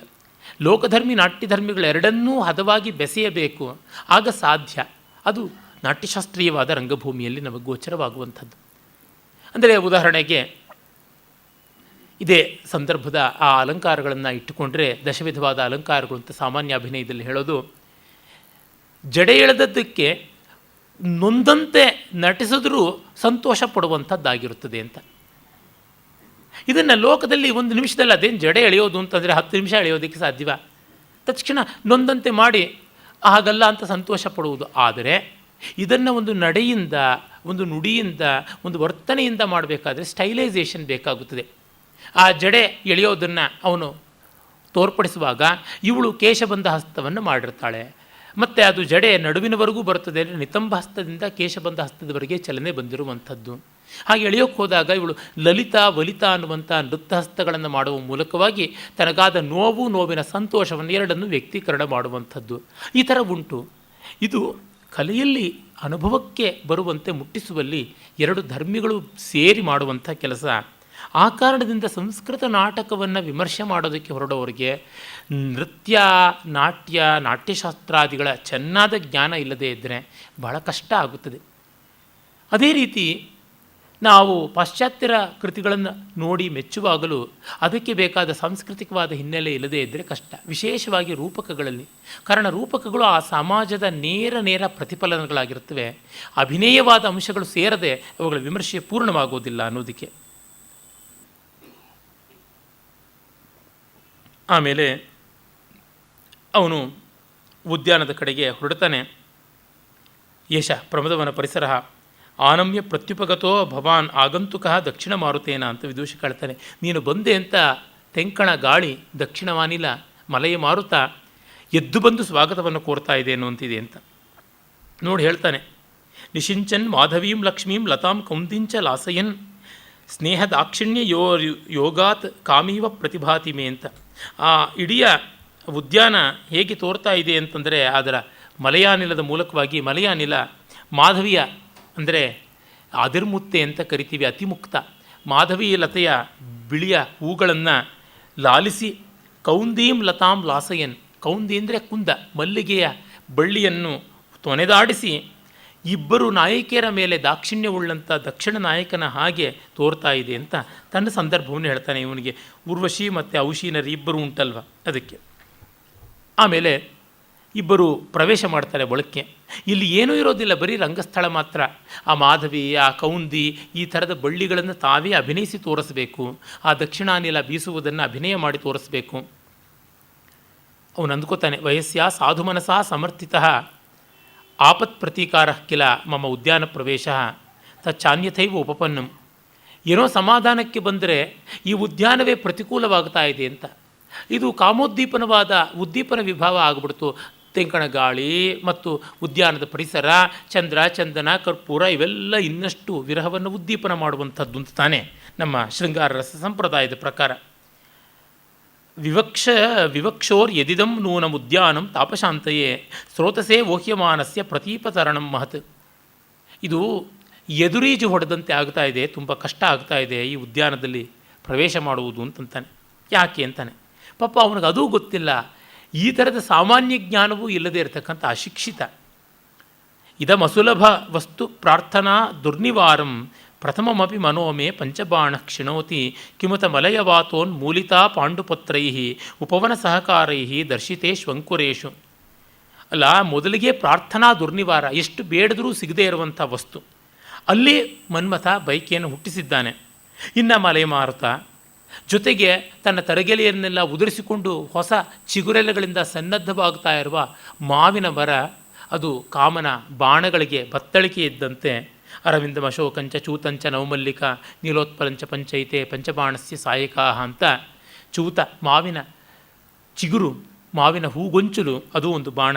ಆ ರೀತಿಯಾದ ಬಾಣಗಳಿಗೆ ಆಕರವಾದ ಈ ಉದ್ಯಾನಕ್ಕೆ ಬಂದಂತೆ ಆಯಿತಲ್ಲ. ಮನ್ಮಥನ ಮದ್ದಾನೆಯಂತೆ ಈ ತೆಂಕಣ ಗಾಳಿ ಸುಳಿತಾ ಇದೆಯಲ್ಲ ಅನ್ನುವ ಚಿಂತೆ ಅವನಿಗೆ. ಆಮೇಲೆ ಏನು ಚಿಂತೆ ಮಾಡಬೇಡ, ನಿನಗೆ ಬೇಗ ಪ್ರಿಯಾ ಸಮಾಗಮವಾಗುತ್ತದೆ ಅನ್ನುವ ಸುಮ್ಮನೆ ಒಂದು ಪೊಳ್ಳು ಆಶೀರ್ವಾದ ಮಾಡ್ತಾನೆ. ಪ್ರತಿಗೃಹೀತಂ ಬ್ರಾಹ್ಮಣ ವಚನಂ ಅಂತ ಇವನು ಅದಕ್ಕೆ ನಗುವಿನ ಸ್ವೀಕಾರ ಮಾಡಿ ಹೊರಡ್ತಾನೆ. ಆಗ ಎದುರುಗಡೆಗೆ ನೋಡಿದ್ರೆ ಆ ಉದ್ಯಾನದ ಸೌಂದರ್ಯ ಕಾಣಿಸುತ್ತದೆ. ಅದನ್ನು ವರ್ಣಿಸ್ತಾನೆ. ನಮ್ಮ ಸಂಸ್ಕೃತ ಕವಿಗಳಲ್ಲಿ, ಭಾರತೀಯ ಕವಿಗಳಲ್ಲಿರುವ ಪ್ರಕೃತಿ ಪ್ರೀತಿ ಎದ್ದು ಕಾಣುತ್ತದೆ. ಕಾಳಿದಾಸ ಇದನ್ನೆಲ್ಲ ಮೊದಲ ಬಾರಿಗೆ ಈ ವಿವರಗಳಿಂದ ನಮಗೆ ಕೊಡ್ತಾ ಇದ್ದಾನೆ.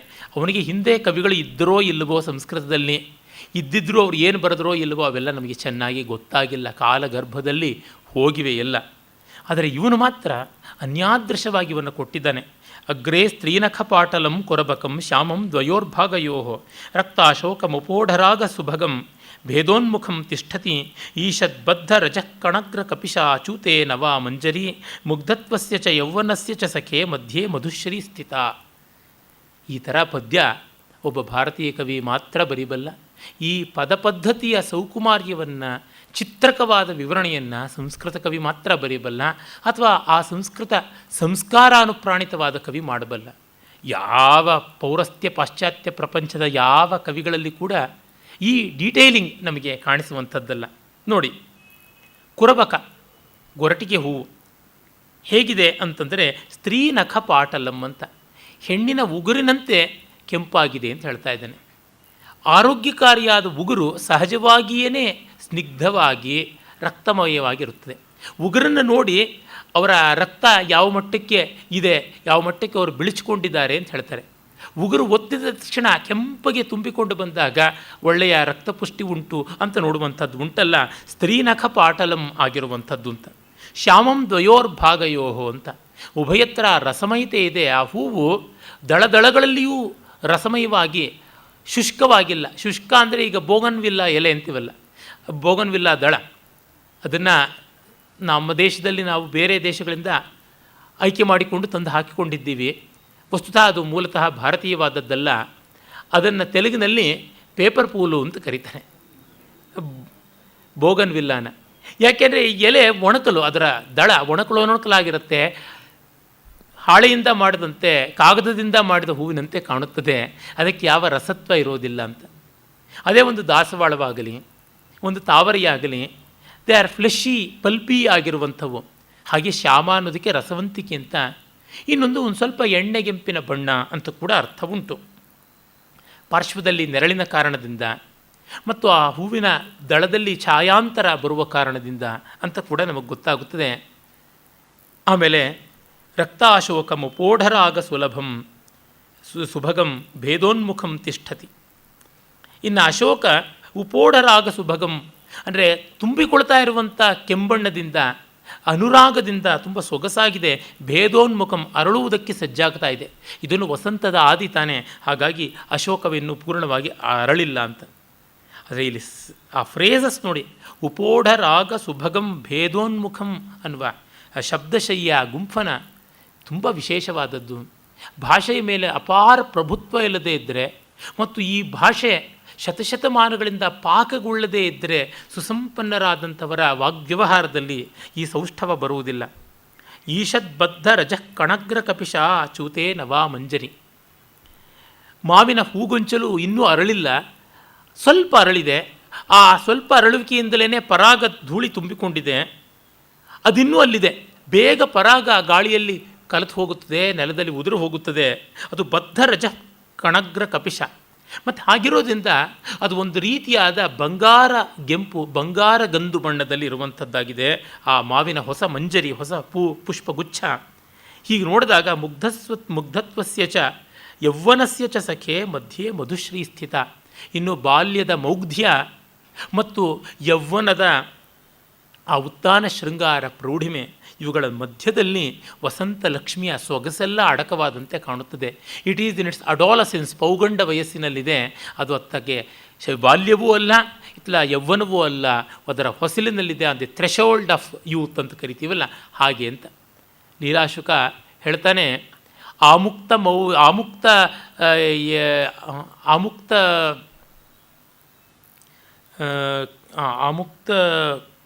ಕೈಶೋರಂ ಅಮುಕ್ತ ಬಾಲಭಾವಂ ಅಂತ, ಆಮುಕ್ತ ಯೌವನ ಮಮುಕ್ತ ಕಿಶೋರ ಭಾವಂ. ಜ್ಞಾಪಕ ಬಂತು ಸಾಕು. ಆಮುಕ್ತ ಯೌವನ ಮಮುಕ್ತ ಕಿಶೋರ ಭಾವಂ ಅಂತ. ಇನ್ನೂ ಆ ಒಂದು ಕಿಶೋರ ಭಾವ, ಚೈಲ್ಡ್ಹುಡ್, ಆ ಒಂದು ಎಳೆ ನಿಂಬೆಕಾಯಿ ಅಂತೀವಲ್ಲ, ಆ ರೀತಿಯಾದ ಆ ಹುಡುಗುತನವನ್ನು ಬಿಟ್ಟಿಲ್ಲ. ಅಮುಕ್ತ ಕಿಶೋರ ಭಾವ, ಆಮುಕ್ತ ಯೌವನ, ಇನ್ನೂ ಬಿಡದೇ ಇರತಕ್ಕಂಥದ್ದು ಯೌವನ ಪೂರ್ಣವಾಗಿದೆ ಅಂಥದ್ದು ಆ ಬಾಲಕೃಷ್ಣನ ರೂಪ ಅಂತ. ಆ ರೀತಿಯಲ್ಲಿ ಈ ವಸಂತಶ್ರೀ ಕಾಣಿಸ್ತಾ ಇದೆ ಅಂತ ಹೇಳ್ಬಿಟ್ಟಂತಾನೆ. ಅವನು ಹೇಳ್ತಾನಪ್ಪ, ಇದು ಮಣಿಶಿಲಾ ಪಟ್ಟಕ ಸನಾತಃ ಅತಿಮುಕ್ತ ಲತಾ ಮಂಟಪ. ಈ ಅತಿಮುಕ್ತ ಅಂದರೆ ಮಾಧವಿಯ ಲತಾ ಮಂಟಪ ತುಂಬ ಸೊಗಸಾಗಿದೆ. ಒಳ್ಳೆ ಸೊಗಸಾದ ಸ್ಫಟಿಕಶಿಲಾ ವೇದಿಕೆ ಉಂಟು. ಅದರ ಮೇಲೆ ನೀನು ಕೂತ್ಕೋ. ಭ್ರಮರ ಸಂಘಟ್ಟ ಪತಿತೈಹಿ ಕುಸುಮೈಹಿ. ಬಿದ್ದ ಹೂಗಳ ಮೇಲೆಲ್ಲ ತುಂಬಿಗಳು ಮುಖರಿಕೊಂಡಿವೆ. ಸ್ವಯಮಿವ ಕೃತೋಪಚಾರೋ ಭವಂತಂ ಪ್ರತೀಚ್ಛತಿ. ನಿನಗೆ ಉಪಚಾರ ಮಾಡಿ ಇದನ್ನು ತಂದುಕೊಟ್ಟಿದ್ಯಾ ಅನ್ನುವಂತೆ ಇಡೀ ವಸಂತ ವೈಭವ ಈ ಲತಾ ಮಂಟಪ ಇದೆ, ಹಾಗಾಗಿ ಬಾ ಕೂತ್ಕೋ ಅಂತಾನೆ. ಸಂಸ್ಕೃತ ಕವಿಗಳ ಸಮೃದ್ಧಿ ನೋಡಿ. ಬಾಯಿಲ್ಲ ಕೂತ್ಕೋ ಬೆಂಚ್ ಮೇಲೆ ಅಂತ ಅನ್ನೋಲ್ಲ. ಮಣಿಶಿಲಾ ಪಟ್ಟಿಕಾ ಸನಾತಃ ಅತಿಮುಕ್ತ ಲತಾ ಮಂಟಪ ಭ್ರಮರ ಸಂಘಟ್ಟ ಪತಿತೈ ಕುಸುಮೈ ಸ್ವಯಮಿವ ಕೃತೋಪಚಾರ ಭವಂತಂ ಪ್ರತೀಕ್ಷತಿ. ಅಂದರೆ ಎಲ್ಲವನ್ನು ವಿವರಿಸ್ತಾರೆ. ಇದೊಂದು ಲತಾ ಮಂಟಪ, ಅಲ್ಲಿ ಸುತ್ತುಕೊಂಡಿರುವ ಲತೆ ಅತಿಮುಕ್ತ ಮಾಧವಿ, ಅದರ ಸೊಗಸಾದ ಪರಿಮಳ ಪರಿಶೀಲಿತವಾದ ಮಕರಂದ ಬಂಧುರವಾದ ಬಿಳಿಯ ಹೂಗಳು, ಅವೆಲ್ಲವೂ ಸುಂದರವಾದ ಮಣಿಮಯವಾದ ಆ ವೇದಿಕೆಯ ಮೇಲೆ ಬಿದ್ದಿವೆ. ಆ ಬಿದ್ದ ಹೂಗಳು, ಬೆಳೆಯ ಹೂಗಳ ಮೇಲೆ ಕಪ್ಪು ಬಣ್ಣದ ದುಂಬಿಗಳು ಗಾಢವಾಗಿ ಕೂತಿವೆ. ಹಾಗಿದ್ದರೂ ಅವು ಬೇರೆ ಯಾರಿಗೂ ತೊಂದರೆ ಮಾಡ್ತಾ ಇಲ್ಲ. ಯಾಕೆಂದರೆ ಆ ಪರಿಮಳದಲ್ಲಿ ಮತ್ತು ಮಕರಂದದಲ್ಲಿ ಅಷ್ಟು ಲುಬ್ಧವಾಗಿ ಅವಳು ಸ್ತಬ್ಧವಾಗಿ ಶಾಂತವಾಗಿ ಕೂತಿವೆ, ನಿಲೀನವಾಗಿವೆ. ಇಲ್ಲಿ ನೀನು ಬಾ, ನೀನು ಕೂತ್ಕೊಳ್ಳೋಕೆ ಅವಕಾಶ ಇದೆ ಅಂತ ಇಷ್ಟು ಒಳ್ಳೆ ಪೇಂಟಿಂಗ್ ಮಾಡೋದಂತ ಹೇಳಿಬಿಡ್ತಾ ಇದ್ದಾನೆ. ಮಾಡರ್ನ್ ಪ್ಲೇಸ್, ಅಲ್ಲಿ ಡೈಲಾಗ್ಸೇ ಇರುವುದಿಲ್ಲ ಜಾಸ್ತಿ, ಸ್ಟೇಜ್ ಡೈರೆಕ್ಷನ್ಸೇ ಹೆಚ್ಚಾಗಿರುತ್ತದೆ. ಅಲ್ಲಿ ನಮಗೆ ನಮ್ಮ ಕಲ್ಪನೆಗೆ ಅವಕಾಶ ಕಡಿಮೆ. ಒಬ್ಬ ಡೈರೆಕ್ಟ್ರ್ ಮಾಡಿಕೊಟ್ಟರೂ ನಮಗೆ ಆಗುವಂಥದ್ದಲ್ಲ. ಇಲ್ಲಿ ಈ ವಿವರಗಳಿರುವುದರಿಂದ ಕಾವ್ಯ ಸ್ವಾರಸ್ಯ ನಮಗೆ ಹೆಚ್ಚಾಗುತ್ತದೆ.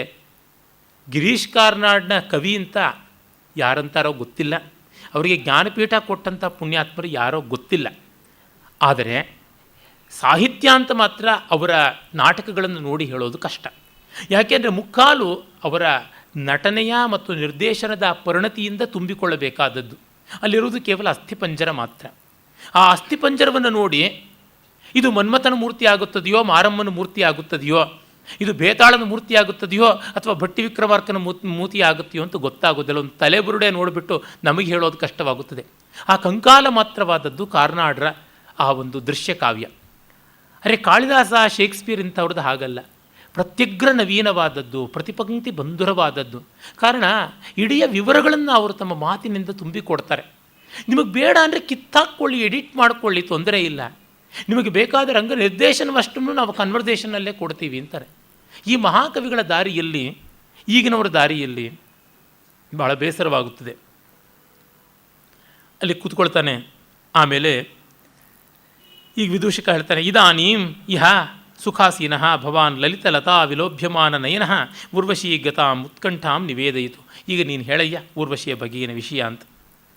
ಆಗ ಅವನು ಹೇಳ್ತಾನೆ, ಅಲ್ಲ ಮಮ ಕುಸುಮಿತಾಸ್ತ್ವಯಿ ಸಖೇ ನೋಪವನ ಲತಾಸು ನಮ್ರ ವಿಟಪಾಸು ಚಕ್ಷುರ್ಬಧ್ನಾತಿ ಧೃತಿಂ ತದ್ರೂಪಾಲೋಕ ದುರ್ಲಲಿತಂ.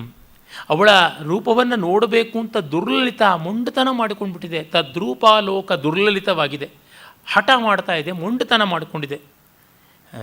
ಗೋಪೀಸ್ತನದ್ವಯಿ ದುರ್ಲಲಿತಸ್ಸ ಬಾಲಹ ಅಂತ ಲೀಲಾಶುಕ ಮತ್ತೆ ಹೇಳ್ತಾನಲ್ಲ, ಇವೆಲ್ಲ ಇಲ್ಲಿಂದ ಫ್ರೇಜ್ಗಳು ತೊಗೊಂಡಿದ್ದಾನೆ ಅವನು. ಈ ಹೂಗಳಲ್ಲಿ, ಈ ಉಪವನದಲ್ಲಿ, ಈ ಲತಾ ಮಂಟಪದಲ್ಲಿ ಇಲ್ಲೆಲ್ಲೂ ನನ್ನ ಕಣ್ಣು ಕಾಣಿಸ್ತಾ ಇಲ್ಲ, ಅದೇ ಕಾಣಿಸ್ತಾ ಇರೋದು ಕಣ್ಣಿಗೆ ಅಂತಾನೆ. ಅವನ ಉತ್ತಾನವಾದ ಪ್ರಣಯ ಇಲ್ಲಿಯೇ ಗೊತ್ತಾಗುತ್ತದೆ. ಹಾಗಾಗಿ ನೀನು ಏನಾದ್ರು ಉಪಾಯ ಯೋಚನೆ ಮಾಡು.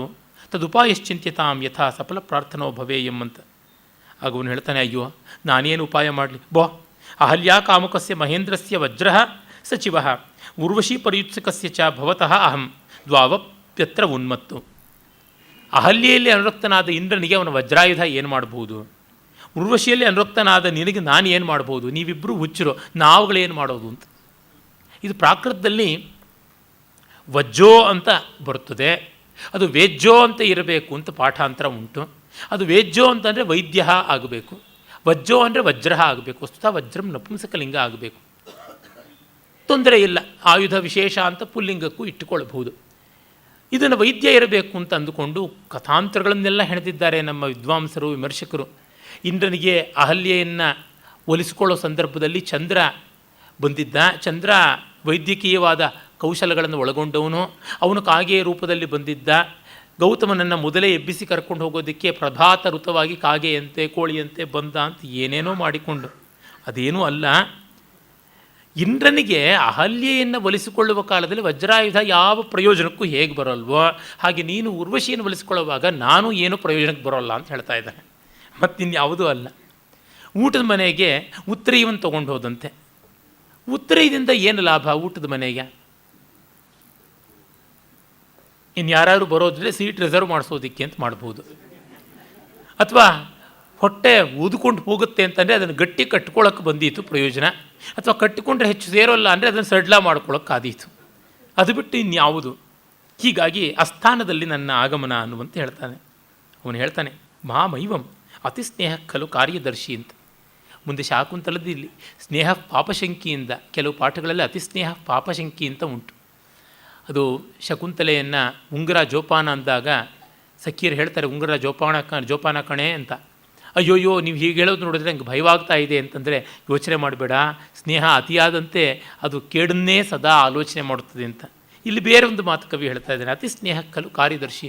ತುಂಬ ಪ್ರೀತಿ ಕೆಲಸ ಎಲ್ಲಿದೆ, ಯಾವ ಥರ ಮಾಡಬೇಕು ಅನ್ನೋದನ್ನು ತೋರ್ಪಡಿಸುತ್ತದೆ ಅಂತಂತಾನೆ. ತದುಪಾಯಶ್ಚಿಂತ್ಯತಾಂ, ಉಪಾಯ ಯೋಚನೆ ಮಾಡು ಅಂತ. ಆಯಿತು, ನಾನು ಏನು ಯೋಚನೆ ಮಾಡ್ತೀನಿ, ನೀನು ಗೋಳಾಡಿ ನನ್ನ ಉಪಾಯ ಚಿಂತನ ಸಮಾಧಿಯನ್ನು ಭಂಗ ಮಾಡಬೇಡ. ಮಾ ಪುನಃ ಪರಿದೇವಿತೇನ ಮಮ್ಮ ಸಮಾಧಿಂ ಬಿಂಧಿ ಅಂತ ಕೂತ್ಕೋತಾನೆ. ಇಲ್ಲೆಲ್ಲ ಆ್ಯಕ್ಟಿವಿಟಿಯನ್ನು ತೋರಿಸೋರಿಗೆ ಎಷ್ಟು ಒಳ್ಳೆಯದು. ಇವನು ನೋಡಿದ್ರೆ ಹಲಬುತ್ತಾ ಇದ್ದಾನೆ ವಿರಹ ವಿರಹ ಅಂತ, ಇವನು ನೋಡಿದ್ರೆ ಅದರ ಸೋಂಕೆ ಇಲ್ಲದಂತೆ ವಿನೋದ ಮಾಡಿಕೊಂಡಿದ್ದಾನೆ. ಈ ಕಾಂಟ್ರಾಸ್ಟ್ ಇದೆಯಲ್ಲ, ಅಜ್ಜಿಗೆ ಅರವೇ ಚಿಂತೆ, ಮೊಮ್ಮಗಳಿಗೆ ಮದುವೆ ಚಿಂತೆ ಅಂತ. ಹಾಗೆ ಅವರವ್ರ ಗೋಳಿನಲ್ಲಿ ಅವರವ್ರು ಇರ್ತಾರೆ. ಅದು ನೋಡುವ ನಮಗೆ ಬಹಳ ಚೆನ್ನಾಗಿರುವಂಥ ವೈರುಧ್ಯವನ್ನು ಕಲ್ಪಿಸುತ್ತದೆ. ಇವನ ರಾಜ, ಇವನು ಅವನ ಅನುವರ್ತಿ, ಆದರೆ ಈಗ ಈ ಥರ ಆಡ್ತಾ ಇದ್ದಾನೆ. ಜೊತೆಗೆ ಇಲ್ಲೊಂದು ಕಾಮಿಕ್ ರಿಲೀಫ್ ಕೂಡ ಉಂಟು.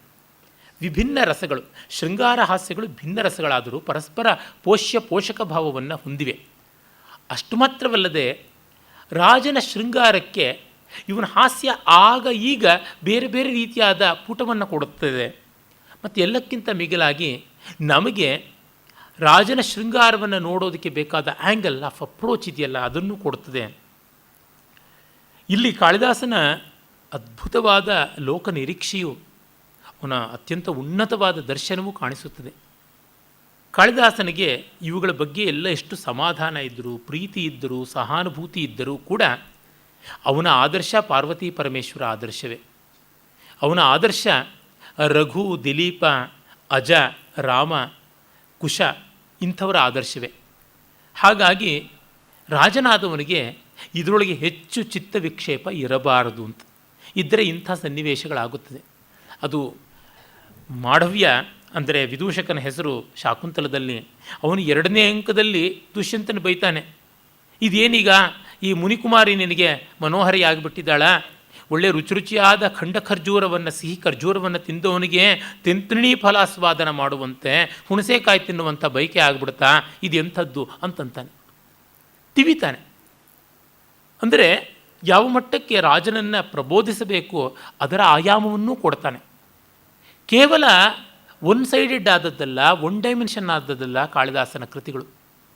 ವಿದೂಷಕನ ದೃಷ್ಟಿಯಿಂದ ನೋಡಿದರೆ ಬೇರೆಯೇ ಆದ ಕಾಮೆಂಟ್ರಿ, ಬೇರೆಯೇ ಆದಂಥ ಡಿಸ್ಕೋರ್ಸ್, ಬೇರೆಯೇ ಆದಂಥ ಡೈಮೆನ್ಷನ್ ಕಾಣಿಸುತ್ತದೆ ಇಡೀ ರೂಪಕಕ್ಕೆ.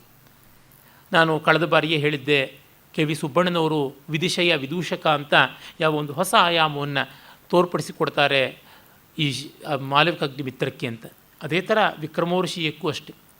ಕೇರಳದ ರಂಗ ಪರಂಪರೆಯಲ್ಲಿ ನಮಗೆ ಗೊತ್ತಾಗುತ್ತದೆ, ಅಲ್ಲಿ ವಿದೂಷಕ, ತಮಿಳುನಾಡಿನಲ್ಲಿ ಅಷ್ಟೇ ಯಾವ ಒಂದು ತೆರಕೂತ್ತು ಮೊದಲಾದ ಪ್ರಾದೇಶಿಕ ಸಾಂಪ್ರದಾಯಿಕ ರಂಗಭೂಮಿಯಲ್ಲಿ ಕಟ್ಟೈಕಾರನ್ ಅಂತ ಯಾವನು ಬರ್ತಾನೆ, ಅವರುಗಳು ಕಾಂಟೆಂಪ್ರರಿ ರಿಲೆವೆನ್ಸ್ ಇರುವಂತೆ ಮಾಡ್ತಾ ಬರ್ತಾರೆ. ಅಂದರೆ ಬೇರೆ ಬೇರೆ ಮುಖಗಳನ್ನು, ಸಾಂದರ್ಭಿಕವಾದ ಸಮಸಾಮಯಿಕ ಧ್ವನಿಗಳನ್ನು ಹೊರಡಿಸ್ತಾರೆ. ನಮ್ಮ ಯಕ್ಷಗಾನದಲ್ಲಿ ಕೋಡಂಗಿ ಇರಬಹುದು, ಅಥವಾ ಮೂಡಲ್ಪಾಯದಲ್ಲಿ ಮತ್ತು ಇತ್ತ ದೊಡ್ಡಾಟದಲ್ಲಿ ಸಾರಥಿ ಅಂತ ಬರುವವನಿರ್ಬೋದು. ಅವರೆಲ್ಲ ಆ ರೀತಿಯಾದ immediate reaction from the audience ಅನ್ನುವಂಥದ್ದನ್ನು ಕೊಡ್ತಾರೆ. ಹೀಗೆ ಅತಿ ಸಂಕೀರ್ಣವಾದದ್ದು ಭಾರತೀಯ ರಂಗಭೂಮಿಯ ಅವಕಾಶಗಳು, ಅದು ಕೂಡ ನಾವು ಕಾಣಬೇಕಾದದ್ದು. ಅವನು ಯೋಚನೆ ಮಾಡ್ಕೊಳ್ತಾನೆ, ನಸುಲಭ ಸಕಲೆಂದು ಮುಖಿ ಚಸ ಕಿಮಪಿ ಚೇದಮನಂಗ ವಿಚೇಷ್ಟಿತಂ ಅಭಿಮುಖೀಶ್ವಿವ ಕಾಂಕ್ಷಿತ ಸಿದ್ಧಿಷು ವ್ರಜತಿ ನಿರ್ವೃತಿ ಮೇಕಪದೇ ಮನಃ. ಅವಳು ಸುಲಭವಲ್ಲ ಏನು ಮಾಡುವಂಥದ್ದು, ನಮ್ಮ ಸಿದ್ಧಿ ಬರುತ್ತದೆ ಅಂತ ಅಂದುಕೊಂಡಿದ್ರೂ ಮನಸ್ಸು ಸಮಾಧಾನ ಆಗ್ತಾ ಇಲ್ಲ, ಏನು ಮಾಡೋದು ಗೊತ್ತಾಗ್ತಿಲ್ಲ ಅಂತ. ಇತ್ತ ಕಡೆ ಊರ್ವಶಿಗೆ ಪುರೂರವನ ಬಗ್ಗೆ ಧ್ಯಾನ. ಅವಳು ಅಭಿಸಾರಿಕೆಯಾಗಿ ಹೊರಟಿದ್ದಾಳೆ, ಅಭಿಸಾರಿಕಾ ವೇಷಧಾರಣಿಯಾಗಿ ಮುಂದೆ ಬರ್ತಾಳೆ. ಅರೆ ಇಲ್ಲಿ ಅವಳು ಹೊರಟಿದ್ದಾಳೆ. ಪ್ರವಿಶತಿ ಆಕಾಶಯಾನೇನ ಊರ್ವಶಿ ಚಿತ್ರಲೇಖಾಚ. ಚಿತ್ರಲೇಖೆ ಕೇಳ್ತಾಳೆ, ನೀನು ಎಲ್ಲಿ ಹೋಗ್ತಾ ಇದೀಯಾ? ಕ್ವೇದಾನೀಂ ಅನಿರ್ದಿಷ್ಟ ಕಾರಣಂ ಗಮ್ಯತೆ. ಇಂಥ ಜಾಗ ಅಂತ ಹೇಳಿದೆ ಹೊರಡ್ತಾ ಇದೆಯಾ ಅಂತ. ಆಗ ಇವಳು ವಿರಹವನ್ನು ಅಭಿನೀಯ ಸಲಜ್ಜಂ ಅಂತ ಹೇಳ್ಬಿಟ್ಟಂತಾನೆ ಕವಿ. ಕಾಳಿದಾಸನ ನಾಟಕಗಳ ಸೂಕ್ಷ್ಮತೆ ಎಂಥದ್ದು ಅಂತಂದರೆ, ಬರೀ ಅವನ ಸ್ಟೇಜ್ ಡೈರೆಕ್ಷನ್ಸ್ ನೋಡಿಯೇ ಅವನ ನಾಟ್ಯಶಾಸ್ತ್ರ ಕೌಶಲ ಯಾವ ಮಟ್ಟದ್ದು ಅಂತ ತೋರ್ಪಡಿಸಬಹುದು. ಆ ಅಭಿನಯ ಶಾಸ್ತ್ರದ ನಯ ನೀತಿಗಳು ಎಂಥವು ಅಂತ ನೋಡಿ. ಇಲ್ಲಿ ಮದನ ವೇದನಾಂ ಅಭಿನೀಯ ಅಂತ, ಮನ್ಮಥ ಬಾಧೆಯನ್ನು ಅಭಿನಯಿಸ್ತಾ ಅಂತ, ಅದು ಏನು ಅಂತ ಹೇಳೋದಿಲ್ಲ. ಸ್ಟೇಜ್ ಡೈರೆಕ್ಷನ್ ಇಲ್ಲಿ ಇಂಗ್ಲೀಷಲ್ಲಿ ಟ್ರಾನ್ಸ್ಲೇಟ್ ಮಾಡೋದು ಕಷ್ಟ. ಎನ್ಯಾಕ್ಟಿಂಗ್ ದಿ ಪ್ಯಾಂಗ್ಸ್ ಆಫ್ ಸಪ್ರೇಷನ್, ಎನ್ಯಾಕ್ಟಿಂಗ್ ವಿರಹ ಅಂತ ಏನಾದರೂ ಹೇಳಬೇಕಾಗುತ್ತದೆ. ಅರೆ ನಮ್ಮಲ್ಲಿ ಸಾಂಪ್ರದಾಯಿಕವಾಗಿ ಅದಕ್ಕೆ ಬೇರೆ ಬೇರೆ ಉಂಟು. ನಾಟ್ಯ ಗೊತ್ತಿದ್ದರೆ ಗೊತ್ತಾಗುತ್ತದೆ. ನಾನು ಆಗಲೇ ಹೇಳಿದಂತೆ ವಲಿತಾ ಲಲಿತಾ ಅನ್ನುವಂಥ 2 ನೃತ್ಯಹಸ್ತಗಳು ಉಂಟು. ಅವು ವಿಶೇಷವಾಗಿ ಇದಕ್ಕೆ ಬಳಕೆ ಆಗತಕ್ಕಂಥವಾಗುತ್ತವೆ. ಹಾಗಲ್ಲದೆ ಸ್ಥಿತಾವರ್ತ ಅನ್ನುವಂಥ ಚಾರಿ ಕೂಡ ಪ್ರಯೋಜನಕ್ಕೆ ಬರುವಂಥದ್ದಾಗುತ್ತದೆ. ಹೀಗೆ ಹಲವು ರೀತಿಯಲ್ಲಿ ಮಾಡುವಂಥದ್ದುಂಟು. ಮತ್ತು ಆ ಚಂದ್ರನದು, ಆ ಮಲಯಾನಿಲನದು, ಅವುಗಳ ಬಾಧೆ ಎಂಥದ್ದು ಅನ್ನೋದನ್ನು ವ್ಯಂಜನ ಮಾಡಿಕೊಂಡು ಬರಬೇಕಾಗುತ್ತದೆ. ಈ ಒಂದು ಎಂಟ್ರಿನ 5 ನಿಮಿಷ ಆಗುತ್ತದೆ. ಆ ರೀತಿಯಾಗಿರುತ್ತದೆ. ಸಾಹಿತ್ಯ ಇಲ್ಲ, ಏನೂ ಇಲ್ಲ, ಆ ಮೂಲಕವಾಗಿ ಮಾಡುವಂಥದ್ದು. ಅವಳು ಹೇಳ್ತಾಳೆ, ಅಂದು ಹೇಮಕೂಟದ ಜಾಗದಲ್ಲಾದದ್ದು ನಿಮಗೆ ಗೊತ್ತಿಲ್ವಾ? ತದಾ ಹೇಮಕೂಟ ಶಿಖರೆ ಲತಾ ವಿಟಪೇನ ವಿಘ್ನಿತ ಆಕಾಶಗಮನಾಂ ಮಾಂ ಉಪಹಸ್ಯ ಕಿಮಿದಾನೀಂ ಪೃಚ್ಛಸಿ ಕ್ವ ಗಮ್ಯತೆ ಇತಿ. ನಾನಂದು ಹೇಮಕೂಟದಲ್ಲಿ ಬಳ್ಳಿ ನನಗೆ ಅಡ್ಡ ಮಾಡಿಬಿಡ್ತು, ಒಂದು ಕ್ಷಣ ಏಕಾವಲಿಯನ್ನು, ವೈಜಯಂತಿಕಾ ಏಕಾವಲಿಯನ್ನು ಹಿಡ್ಕೊಳ್ತು ಅಂತ ಹೇಳಿ ವಿಳಂಬ ಮಾಡಿದಾಗ ನೀನು ಗೇಲಿ ಮಾಡಿದ್ಯಲ್ಲ, ಬಹಳ ಗಟ್ಟಿಯಾಗಿ ಕಚ್ಚಿಕೊಂಡಿದೆ, ಬಿಡಿಸೋಕ್ಕಾಗ್ತಾ ಇಲ್ಲ ಅಂತೆಲ್ಲ, ಅಷ್ಟೆಲ್ಲ ಕಂಡವಳು ಈಗ ಮರೆತು ಬಿಟ್ಟಿಯಾ ಅಂತ. ಆ ಮೂಲಕವಾಗಿ ಪುರೂರವನ ಪ್ರೀತಿ ಎಂಥದ್ದು ತನ್ನಲ್ಲಿ ಉಳಿದಿದೆ ಅಂತ ಹೇಳ್ತಾ ಇದ್ದಾಳೆ. ಆಮೇಲೆ ಕವಿಯ ಆ ಕನೆಕ್ಷನ್ ನೋಡಿ, ಅಲ್ಲಿ ಯಾವುದೋ ಒಂದು ನೆವವಾಗಿ ಬಂದದ್ದನ್ನು ಇಲ್ಲಿ ಮತ್ತೆ ತರ್ತಾನೆ. ಅಂದರೆ ಸಮರ್ಥ ಕವಿ ಯಾವ ಪೂರ್ವಾಪರಕ್ಕೂ ಕೂಡ ಸಾಮಂಜಸ್ಯವನ್ನು, ಅನುರೂಪ್ಯವನ್ನು ಕಲ್ಪಿಸ್ಕೊಡ್ತಾನೆ. ಓಹೋ, ರಾಜರ್ಷಿ ಪುರೂರವನ ಹತ್ರನ ಅಂತ ಕೇಳ್ತಾಳೆ. ಇಲ್ಲಿ ಗಮನಾರ್ಹವಾದದ್ದು ರಾಜರ್ಷಿ ಎನ್ನುವ ಮಾತು. ಪುರೂರವನ್ನು ತುಂಬ ಬೈದಿದ್ದಾರೆ ವಿಮರ್ಶಕರು, ಆದರೆ ಅವನು ಯೋಗ್ಯನಾದವನು ಅನ್ನುವುದನ್ನು ಮರೆಯುವಂತೆ ಇಲ್ಲ. ಮತ್ತೇನು, ಅಯಮ್ಮೆ ಅಪಹಸ್ಥಿತ ಲಜ್ಜ ವ್ಯವಸಾಯ, ನಾಚಿಗೆ ಕುತ್ತಿಗೆ ಹಿಡಿದು ದಬ್ಬುತ್ತಾ ಇದ್ದಾನೆ, ನನ್ನ ಹೋಗಿ ಆ ಕಡೆಗೆ, ಅವನ ಕಡೆಗೆ ಹೋಗು ಅಂತ. ಅಪಹಸ್ಥಿತ ಲಜ್ಜ ಅಂತ, ನಾಚಿಕೆಯನ್ನು ನಾನು ತಳ್ಳಿದ್ದೀನಿ, ನಾಚಿಕೆ ನನ್ನನ್ನು ತಳ್ಳಿ ಹಾಕಿದೆ, ಆ ಕಡೆಗೆ ಹೋಗು ಅಂತ. ನಾಚಿಕೆ ನನ್ನ ಹತ್ರಕ್ಕೆ ಬರಬೇಡ ನೀನು ಅಂತಂತ ಇದ್ದೇನೆ, ನಾನು ಲಜ್ಜೆಗೆಟ್ಟಿದ್ದೀನಿ ಅಂತ. ಎಷ್ಟು ಸುಂದರವಾದ ಫ್ರೇಸ್ ಅದು. ಕಃ ಪುನಃ ಸಖ್ಯ ತತ್ರ ಪುರತಃ ಪ್ರೇಷಿತ, ಯಾವಳನ್ನು ನೀನು ದೂತಿಯಾಗಿ ಸಖಿಯಾಗಿ ಮೊದಲು ಅಲ್ಲಿಗೆ ಕಳಿಸಿದ್ದೀಯಾ ಅಂದರೆ, ನಾನು ಹೃದಯವನ್ನೇ ಮೊದಲು ಕಳಿಸಿಬಿಟ್ಟಿದ್ದೀನಿ ದೂತಿಯಾಗಿ ಅಂತಾಳೆ. ತುಂಬ ಸೊಗಸಾದ ಮಾತು. ತಥಾಪಿ ಸ್ವಯಮೇವ ಸಾಧು ಸಂಪ್ರದಾರ್ಯತಾಂ ತಾವತ್, ಆದರೂ ನೀನೇ ಸ್ವಯಂ ಹೋಗ್ಬಿಟ್ಟು ಕೇಳುವುದು ಮೇಲು ಅಂತ. ಸಂಪ್ರದಾರ್ಯತಾಂ ಅಂತಂದರೆ ಮ್ಯಾನೇಜ್ ಮಾಡಬೇಕು ನೀನು, ಯು ನೆಗೋಷಿಯೇಟ್ ಥಿಂಗ್ಸ್ ಅಂತ. ಆಗವಳು ಹೇಳ್ತಾಳೆ, ಸಖಿ ಮದನಕ್ಕಲು ಮಾಂ ನಿಯೋಜಯತಿ, ನಾನು ಮಾಡುವುದಲ್ಲ ಮನ್ಮಥ ನನ್ನ ಕೈಯಲ್ಲಿ ಮಾಡಿಸ್ತಾ ಇದ್ದಾನೆ ಅಂತ. ಇವೆಲ್ಲ ಪ್ಲೇನ್ ಗದ್ಯ, ಅರೆ ಪ್ರತಿಪಂಕ್ತಿಯೂ ಕಾವ್ಯವಾಗಿದೆ, ಅದನ್ನು ನಾವು ಗಮನಿಸಬೇಕು. ಕಿಮತ್ರ ಸಂಪ್ರದಾರ್ಯತೆ, ಇನ್ನು ನಾನು ಯಾವ ನೆಗೋಸಿಯೇಷನ್ಸ್ ಮಾಡೋದು, ಮನ್ಮಥನೇ ಎಲ್ಲ ಪ್ಲ್ಯಾನ್ ಮಾಡಿಬಿಟ್ಟು ಕಳಿಸ್ಬಿಡ್ತಾ ಇದ್ದಾನೆ. It's already pre planned, it's programmed, button ಒತ್ತಿಬಿಟ್ಟಿದ್ದಾನೆ, ಆಟೋಮೇಟೆಡ್, ಎಂಡು ಅದೇ ಆಗುವಂಥದ್ದು. ಅದು self start, auto start and auto end, ಈ ಥರ ಇರುವಂಥದ್ದು. ನಾನು ಮಧ್ಯದಲ್ಲಿ ಬ್ರೇಕ್ ಡೌನ್ ಆಗಬೇಕೇ ಹೊರತುನುವೆ ಇನ್ನೇನೂ ಅಲ್ಲ ಅಂತ. ಆಮೇಲೆ ಚಿತ್ರಲೇಖೆ ತಿಳ್ಕೊಂಡು ಅತಃ ಪರಂ ನಾಸ್ತಿ ಮೇ ವಚನಂ, ಇನ್ನು ನನಗೆ ಬಾಯಿಲ್ಲ ಅಂದುಬಿಡ್ತಾಳೆ. ಆಯಿತು, ಏನಾದರೂ ನೀನು ನನಗೆ ನಿರಾತಂಕವಾದ ದಾರಿ ತೋರಿಸು. ಆದಿಶ್ಯತಾ ಮಾರ್ಗೋ ಏನ ತತ್ರ ಗಚ್ಚಂತ್ಯೋ ಅಂತರಾಯೋ ನ ಭವೇತ್, ಹೋಗುವ ನಮಗೆ ತೊಂದರೆ ಆಗದೇ ಇರಲಿ ಅಂತ. ಅಂದರೆ ಮೊದಲನೇ ಅಂಕದಲ್ಲಿ ಕೇಶಿಯಿಂದ ಆಯ್ತಲ್ಲ, ಆ ಥರ ತೊಂದರೆ ಆಗಬಾರ್ದು ಅಂತ. ಆಗ ಚಿತ್ರಲೇಖೆ ಹೇಳ್ತಾಳೆ, ವಿಸ್ರಬ್ಧ ಭವ ನಾನು ಭಗವತ ದೇವಗುರುಣ ಅಪರಾಜಿತಾಂ ನಾಮ ಶಿಖಾ ಬಂಧನ ವಿದ್ಯಾಂ ಉಪದಿಶತಾ ತ್ರಿದಶ ಪ್ರತಿಪಕ್ಷಸ್ಯ ಅಲಂಘನೀಯ ಕೃತೆ ಸ್ವಹ. ಈಗ ಬೃಹಸ್ಪತಿ ನಮಗೆ ಅಪರಾಜಿತ ಅನ್ನುವಂಥ ಒಂದು ಶಿಖಾಬಂಧನ, ಒಂದು ವಿಶೇಷವಾದಂಥ ಒಂದು ವಿದ್ಯೆಯನ್ನು ಕೊಟ್ಟಿದ್ದಾನೆ. ಶಿಖಾಬಂಧನ ಅಂತನ್ನುವುದು ವಿಶೇಷಣಕ್ಕೆ ಅರ್ಥ ಮಾಡುವುದು ಕಷ್ಟ ಆಗುತ್ತದೆ. ಅದು ಒಂದು ವಿಶೇಷವಾದಂತಹ ಸಿದ್ಧಿ ಇರಬೇಕು. ಆ ಮೂಲಕವಾಗಿ ರಾಕ್ಷಸರೇನೂ ನಮಗೆ ತೊಂದರೆ ಮಾಡೋಲ್ಲ ಅಂತ. ಯಾಕೆಂದರೆ ಆಗ ಏನೋ ಕೇಶಿ ಬಂದಿದ್ದ, ಮತ್ತೆ ಅವನಿಗೆ ಕಾಡುವ ಬಯಕೆ ಇರುತ್ತೆ. ಮತ್ತಿನ್ಯಾರೋ ರಾಕ್ಷಸ ಬಂದರೆ ಗತಿ ಏನು ಹೇಳಿ ಕೇಳಿ ಅಪ್ಸರೆ ಇವಳನ್ನು ಕಿಡ್ನ್ಯಾಪ್ ಮಾಡಿಬಿಟ್ರೆ ಅಂದರೆ ಆ ಥರ ಸೆಕ್ಯೂರಿಟಿ ಪ್ರಾಬ್ಲಮ್ಸ್ ಏನೂ ಇಲ್ಲ.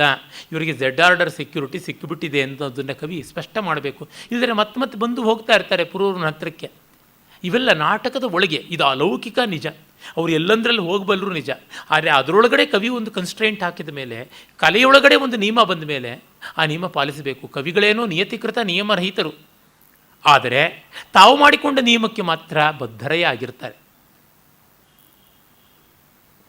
ಏನೇನು ಬೇಕಾದರೂ ಬರೀಬಹುದು, ಅರೆ ಛಂದೋಬದ್ಧವಾಗಿ ಬರೀಬೇಕು. ಏನೇನು ಬೇಕಾದ್ರೂ ಬರೀಬಹುದು, ಅರೆ ವ್ಯಾಕರಣ ಶುದ್ಧವಾಗಿ ಬರೀಬೇಕು. ಏನೇನು ಬೇಕಾದ್ರೂ ಬರೀಬಹುದು, ಅರೆ ಅಲಂಕಾರ ಸಂಸಿದ್ಧವಾಗಿ ಬರೆಯಬೇಕು. ಇದು ಅವರು ಮಾಡಿಕೊಂಡಿರ್ತಕ್ಕಂಥದ್ದು. ಹೀಗಾಗಿ ತಾನು ಮಾಡಿಕೊಂಡ ನಿಯಮವನ್ನು ಪಾಲಿಸುವಂತೆ ಆ ವ್ಯವಸ್ಥೆ ಮಾಡಿಕೊಳ್ತಾನೆ.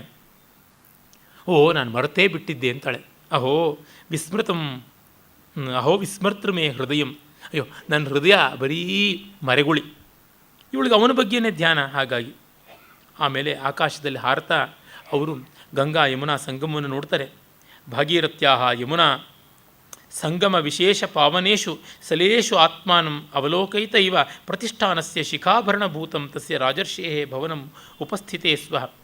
ಆ ಗಂಗೆಯ ಯಮುನೆಯ ಸಂಗಮದಲ್ಲಿ ಇಡೀ ಪ್ರತಿಷ್ಠಾನಪುರವೇ ತನ್ನನ್ನು ಪ್ರತಿಬಿಂಬಿಸಿ ನೋಡ್ಕೊಳ್ತಾ ಇದೆಯೋ ಎಂಬಂತೆ ಇದೆ. ಆ ಪಾವನ ಶೀತಲೋದಕದಲ್ಲಿ ಆ ಒಂದು ಊರಿನಲ್ಲಿ ಶಿಖಾಭರಣಭೂತವಾಗಿ ಇವನ ಅರಮನೆ ಇದೆ, ಅಲ್ಲಿ ನಾವು ಹೋಗ್ತಾ ಇದ್ದೀವಿ ಅಂತ.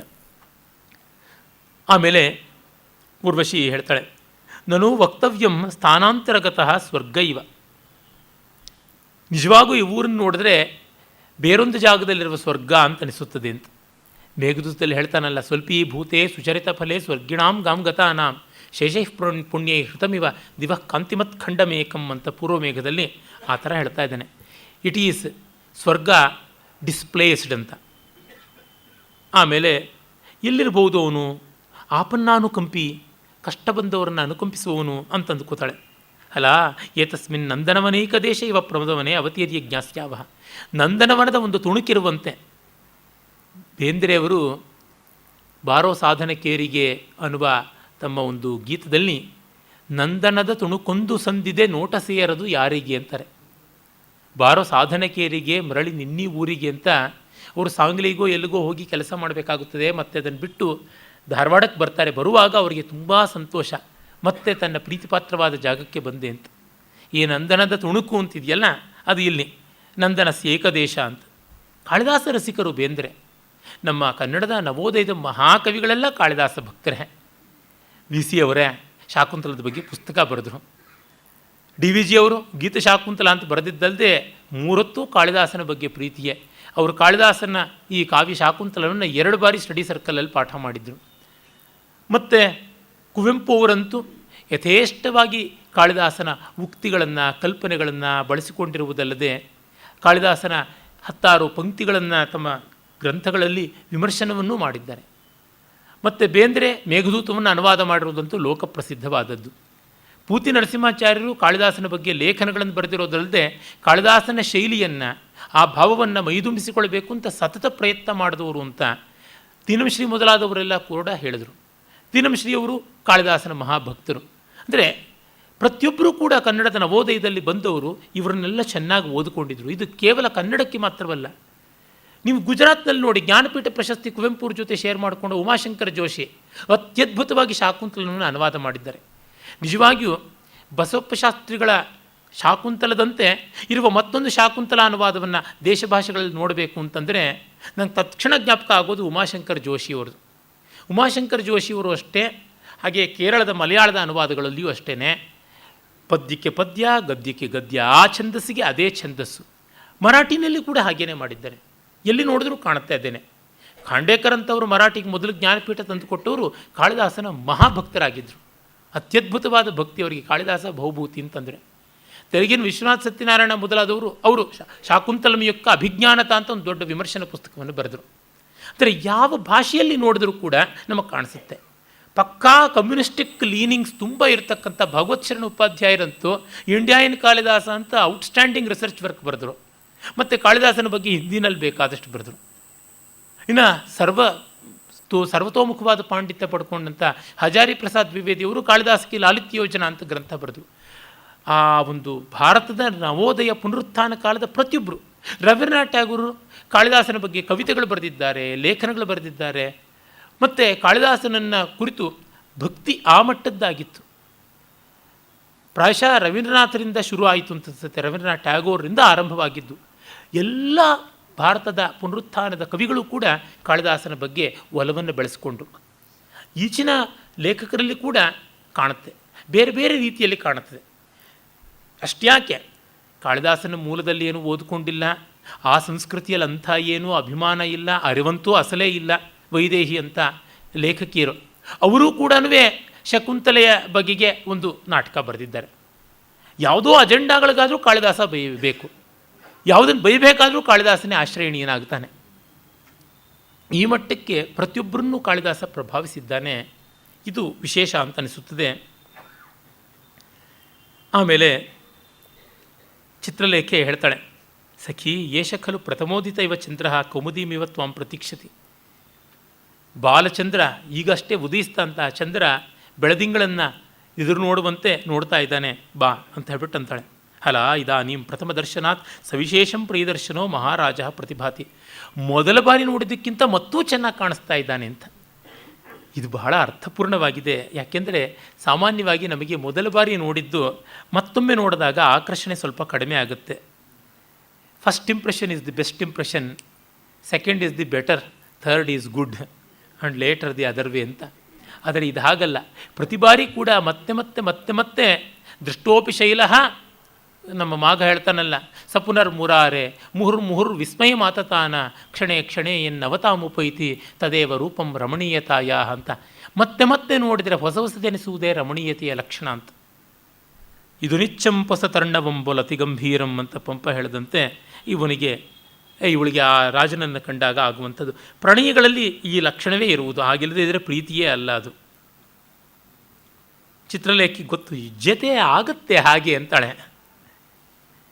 ತದೇಹಿ ಉಪಸರ್ಪವ ಬಾ ಹತ್ರ ಹೋಗೋಣ ಅಂತಾಳೆ. ಇಲ್ಲ, ಈಗ ಹೋಗೋದು ಬೇಡ. ತಿರಸ್ಕರಣಿ ಪ್ರತಿಚ್ಛನ್ನ ಪಾರ್ಶ್ವಗತ ಅಸ್ಯ ಭೂತ್ವ ಶ್ರೋಷ್ಯಾಮಿ ತಾವತ್ ಪಾರ್ಶ್ವವರ್ತಿನ ವಯಸ್ಸಿನ ಸಹ ವಿಜನೆ ಕಿಂ ಮಂತ್ರಯಮಾಣಸ್ತಿಷ್ಠತೀತಿ. ಸ್ವಲ್ಪ ಹೊತ್ತು ನಮ್ಮ ಅಲೌಕಿಕ ದೇವತಾ ಪ್ರಭಾವದಿಂದ ತಿರಸ್ಕರಣಿ ವಿದ್ಯೆಯ ಮೂಲಕವಾಗಿ ಅವನಿಗೆ ಕಾಣಿಸ್ತಂತೆ ಅವನ ಗೆಳೆಯನ ಜೊತೆ ಏನು ಮಾತಾಡ್ತಾ ಇದ್ದಾನೆ ಅನ್ನೋದನ್ನು ಕೇಳಿಕೊಳ್ಳೋಣ ಅಂತ. ಇದು ಕಾಳಿದಾಸನ ಕಾವ್ಯಗಳಲ್ಲಿ ಮತ್ತೆ ಮತ್ತೆ ಬರುವ ಮೋಟಿಫ್, ಓವರ್ ಹೀರಿಂಗ್, ಮರೆಯಿಂದ ಕೇಳುವಂಥದ್ದು. ಬಹಳ ಮಧುರವಾದದ್ದು. ನೇರವಾಗಿ ಕೇಳಿದ್ದಕ್ಕಿಂತ ಪರೋಕ್ಷದಲ್ಲಿ ಕೇಳುವಂಥದ್ದು ಇದೆಯಲ್ಲ, ಅದು ಸತ್ಯ ಅಂತ ನಮಗೆ ಗೊತ್ತಾಗಿರ್ತದೆ. ಅದರಿಂದ ಮತ್ತೂ ಚೆನ್ನ. ಮತ್ತು ಕದ್ದ ಮಾಲಿಗಿರುವ ರುಚಿ, ಕದ್ದ ಹಣ್ಣಿಗಿರುವ ರುಚಿ ಇನ್ಯಾವುದಕ್ಕಿರುತ್ತದೆ? ರಂಕು ಬೊಂಕು ಉನ್ನಂತ ಚಕ್ಕದನಲ್ಲೋ ಸತ್ಯಂಗಾನಿ ಸ್ವಂತ ಪತ್ನಿಗಾನಿ ಉಂಟುಂದ ಅಂತ ತೆಲುಗಿನಲ್ಲಿ ಗಾದೆ. ಆದರ ಸುಳ್ಳಿಗಿರುವಂಥ ಸೊಗಸು ಸ್ವಂತ ಹೆಂಡತಿಗೂ ಸತ್ಯಕ್ಕೂ ಇರೋಲ್ಲ ಅಂತ. ಇವೆಲ್ಲ ಮರೆಯಿಂದ ಆಗುವಂಥದ್ದಕ್ಕೆ ಸೊಗಸು. ಭೋ ಚಿಂತಿತೋ ಮಯ ದುರ್ಲಭ ಪ್ರಣಯಿನಿ ಯೋಗೋಪಾಯ. ಏನಯ್ಯ ಯೋಚನೆ ಮಾಡಿದೆಯಾ ಅಂತ ಅವನು ಕೇಳಿದ್ರೆ, ಯಾವನನ್ನು ಕುರಿತು ಯೋಚನೆ ಮಾಡ್ತಾ ಇದ್ದಾಳೆ ಮಾಡ್ತಾ ಇದ್ದಾನೆ ಇವನು? ಕಾನು ಖಲು ಧನ್ಯ ಸ್ತ್ರೀ ಯಾ ಅನೇನ ಪ್ರಾರ್ಥ್ಯಮಾನ ಆತ್ಮಾನಂ ಕೃತಾರ್ಥ ಐತಿ. ಯಾವ ಪುಣ್ಯಾತ್ಗಿತ್ತಿ ಇವನಿಂದ ಬೇಡಲ್ಪಡ್ತಾ ಇದ್ದಾಳೆ, ಯಾವಳಿಗಾಗಿ ಇವನು ಆಹಾತುರಿತಾ ಇದ್ದಾನೆ, ಯಾವ ಪುಣ್ಯಾತ್ಗಿತ್ತಿ ಅಂತ ಅಂದ್ಕೋತಾಳೆ. ಎಷ್ಟು ಪುಣ್ಯಾತ್ಮಳು ಅಂತ ಒಂದು ಮೆಚ್ಚುಗೆಯ ಧ್ವನಿಯ ಜೊತೆಗೆ ಯಾವಳೋ ಅಂತ ಒಂದು ಅಸೂಯೆ ಎಳೆ ಕೂಡ ಉಂಟು. ಗಾಹ ಸಪ್ತಸಿಯಲ್ಲಿ ತುಂಬ ಸುಂದರವಾದ ಒಂದು ಗಾಹೆ ಬರ್ತದೆ. ಅದರ ತಾತ್ಪರ್ಯ ಹೀಗಿದೆ: ಇಷ್ಟಪಡದೇನೆ ಪ್ರೀತಿಸುವಂತೆ ನಟಿಸುವ ನಿನ್ನ ಸಾಹಚರ್ಯವೇ ನಮಗಿಷ್ಟು ಸಂತೋಷ ಕೊಟ್ಟರೆ, ನಮ್ಮನ್ನು ಇಷ್ಟಪಟ್ಟು ನಮ್ಮ ಜೊತೆ ಓಡಾಡಿಬಿಟ್ರೆ ಇನ್ನು ಆ ಆನಂದ ಇಂಥದ್ದು ಹೇಳೋದಕ್ಕೆ ಆಗೋದಿಲ್ಲ ಅಂತ. ಇಲ್ಲ, ಹಾಗೆ ಇವನು ಧ್ಯಾನ ಮಾಡಿದ್ರೆ ಇನ್ನೇನು? ತ್ವತ್ಸಂಭಾವಿತ ಮಾತ್ಮಾನಂ ಬಹುಮನ್ಯಾಮಹೇ ವಯಂ ಅನ್ನುವ ಮಾತು ಬರ್ತದಲ್ಲ. ಪ್ರಾಯ ಪ್ರತ್ಯೇಮಾಧತ್ತೆ ಸ್ವಗುಣೇಶ್ ಉತ್ತಮಾದರ ಅಂತ ಈ ಕುಮಾರ ಸಂಭವದಲ್ಲಿ ಸಪ್ತರ್ಷಿಗಳು ಹೇಳ್ತಾರೆ. ನಾವು ನಿನ್ನನ್ನು ಧ್ಯಾನ ಮಾಡ್ತೀವಿ, ನೀನೇ ನಮ್ಮನ್ನು ಧ್ಯಾನ ಮಾಡಿಬಿಟ್ರೆ ನಮ್ಮ ಪುಣ್ಯ ಏನಂತ ಅನ್ಬೇಕು? ನಮ್ಮ ಚಿತ್ತದಲ್ಲಿ ನೀನಿದ್ಯಾನೆ, ನಿನ್ನ ಚಿತ್ತದಲ್ಲಿ ನಾವಿದ್ದಂತೆ ಅಂತ ಹಾಗಿದಾ ಅಂತ ಅಂದ್ಕೋತಾ ಇದ್ದಾಳೆ. ಕಿಂ ಪುನರ್ ಮಾನುಷಿಕಂ ವಿಡಂಬಸ್ಯ ಚಿತ್ರಲೇಖೆ. ಏನೇ ಮನುಷ್ಯರ ಥರ ಆಡ್ತಾ ಇದೆಯಾ ಅಂತ. ಅಂದರೆ ನೀನು ಅವನ ಮನಃಪ್ರವೇಶ ಮಾಡ್ಬೋದು, ಮನಸ್ಸನ್ನು ಓದಬಹುದು. You can read his mind. ಸಖಿ ಬಿಭೇಮಿ ಸಹಸಾ ಪ್ರಭಾವಾತ್ ವಿಜ್ಞಾತು. ಇಲ್ಲ, ನಾನು ತಿಳ್ಕೊಳ್ಳೋದಕ್ಕೆ ಹೆದರ್ತೀನಿ, ಬೇಗ ತಿಳ್ಕೊಳ್ಳೋಕ್ಕೆ ಹೆದರ್ತೀನಿ ಅಂತಂದರೆ ಇವಳು ಅಪ್ಪಟ ಮನುಷ್ಯಳಾಗಿದ್ದಾಳೆ. ಮನುಷ್ಯತ್ವ ಬರದೆ ರಸಸಿದ್ಧಿ ಇಲ್ಲ. ಅದು ಪ್ರಾಣಿಗಳಾಗಲಿ, ಪಕ್ಷಿಗಳಾಗಲಿ, ಮರಗಿಡಗಳಾಗಲಿ, ಕಲ್ಲು ಬಂಡೆ ಆಗಲಿ, ದೇವದಾನವರಾಗಲಿ, ಯಾರಾಗಲಿ ಮನುಷ್ಯತ್ವ ಬರದೆ ರಸಸಿದ್ಧಿ ಆಗುವಂಥದ್ದಲ್ಲ. ಜೊತೆಗೆ ನಮಗೆ ತಿಳ್ಕೊಳ್ಳೋಕ್ಕೆ ಹೆದರಿಕೆ. ನಾನೇ ರಿಸಲ್ಟ್ ನೋಡೋಕ್ಕೆ ಹೋಗ್ಬಿಟ್ರೆ ಫೇಲ್ ಆಗಿಬಿಟ್ರೆ, ಎಷ್ಟೋ ಜನ ಟೆಸ್ಟ್ ಮಾಡಿಸ್ಕೊಳ್ಳೋಕೆ ಇಷ್ಟಪಡೋದಿಲ್ಲ, BP ಜಾಸ್ತಿ ಆಗಿಬಿಟ್ಟಿರುತ್ತೆ, ಶುಗರ್ ಜಾಸ್ತಿ ಆಗಿಬಿಟ್ಟಿರುತ್ತದೆ ಅಂತ. ಹೀಗಾಗಿ ಪೋಸ್ಟ್ಪೋನಿಂಗ್ ದಿ ಆಬ್ವಿಯಸ್ ಥಿಂಗ್ಸ್. ಇದು ತುಂಬ ಚೆನ್ನಾಗಿ ಕವಿ ತೋರ್ಪಡಿಸ್ತಾನೆ. ಇತ್ತ ವಿದೂಷಕ ಹೇಳ್ತಾನೆ, ಭೋನ್ ಅನುಭಣಾಮಿ ಚಿಂತಿತೋಮಯ ಉಪಾಯ ಐತಿ. ನಾನು ಉಪಾಯ ಚಿಂತೆ ಮಾಡಿದ್ದೀನಪ್ಪ, ಆಯಿತು ಅಂತ. ಏನೇನು ಹೇಳು ಅಂತಾನೆ. ಆಗ ಇವಳು ಬೈಯೆಲ್ಲ ಕಿವಿಯಾಗಿ ಕೇಳ್ತಾ ಇದ್ದಾಗ ವಿದೂಷಕ ಹೇಳ್ತಾನೆ, ಸ್ವಪ್ನ ಸಮಾಗಮ ಕಾರಣೀಂ ನಿದ್ರಾಂ ಸೇವತಾಂ ಭವಾನ್. ಸ್ವಪ್ನದಲ್ಲಾದರೂ ಅವಳನ್ನು ಕಾಣ್ಬೋದು, ಹಾಯಾಗಿ ನಿದ್ರೆ ಮಾಡು.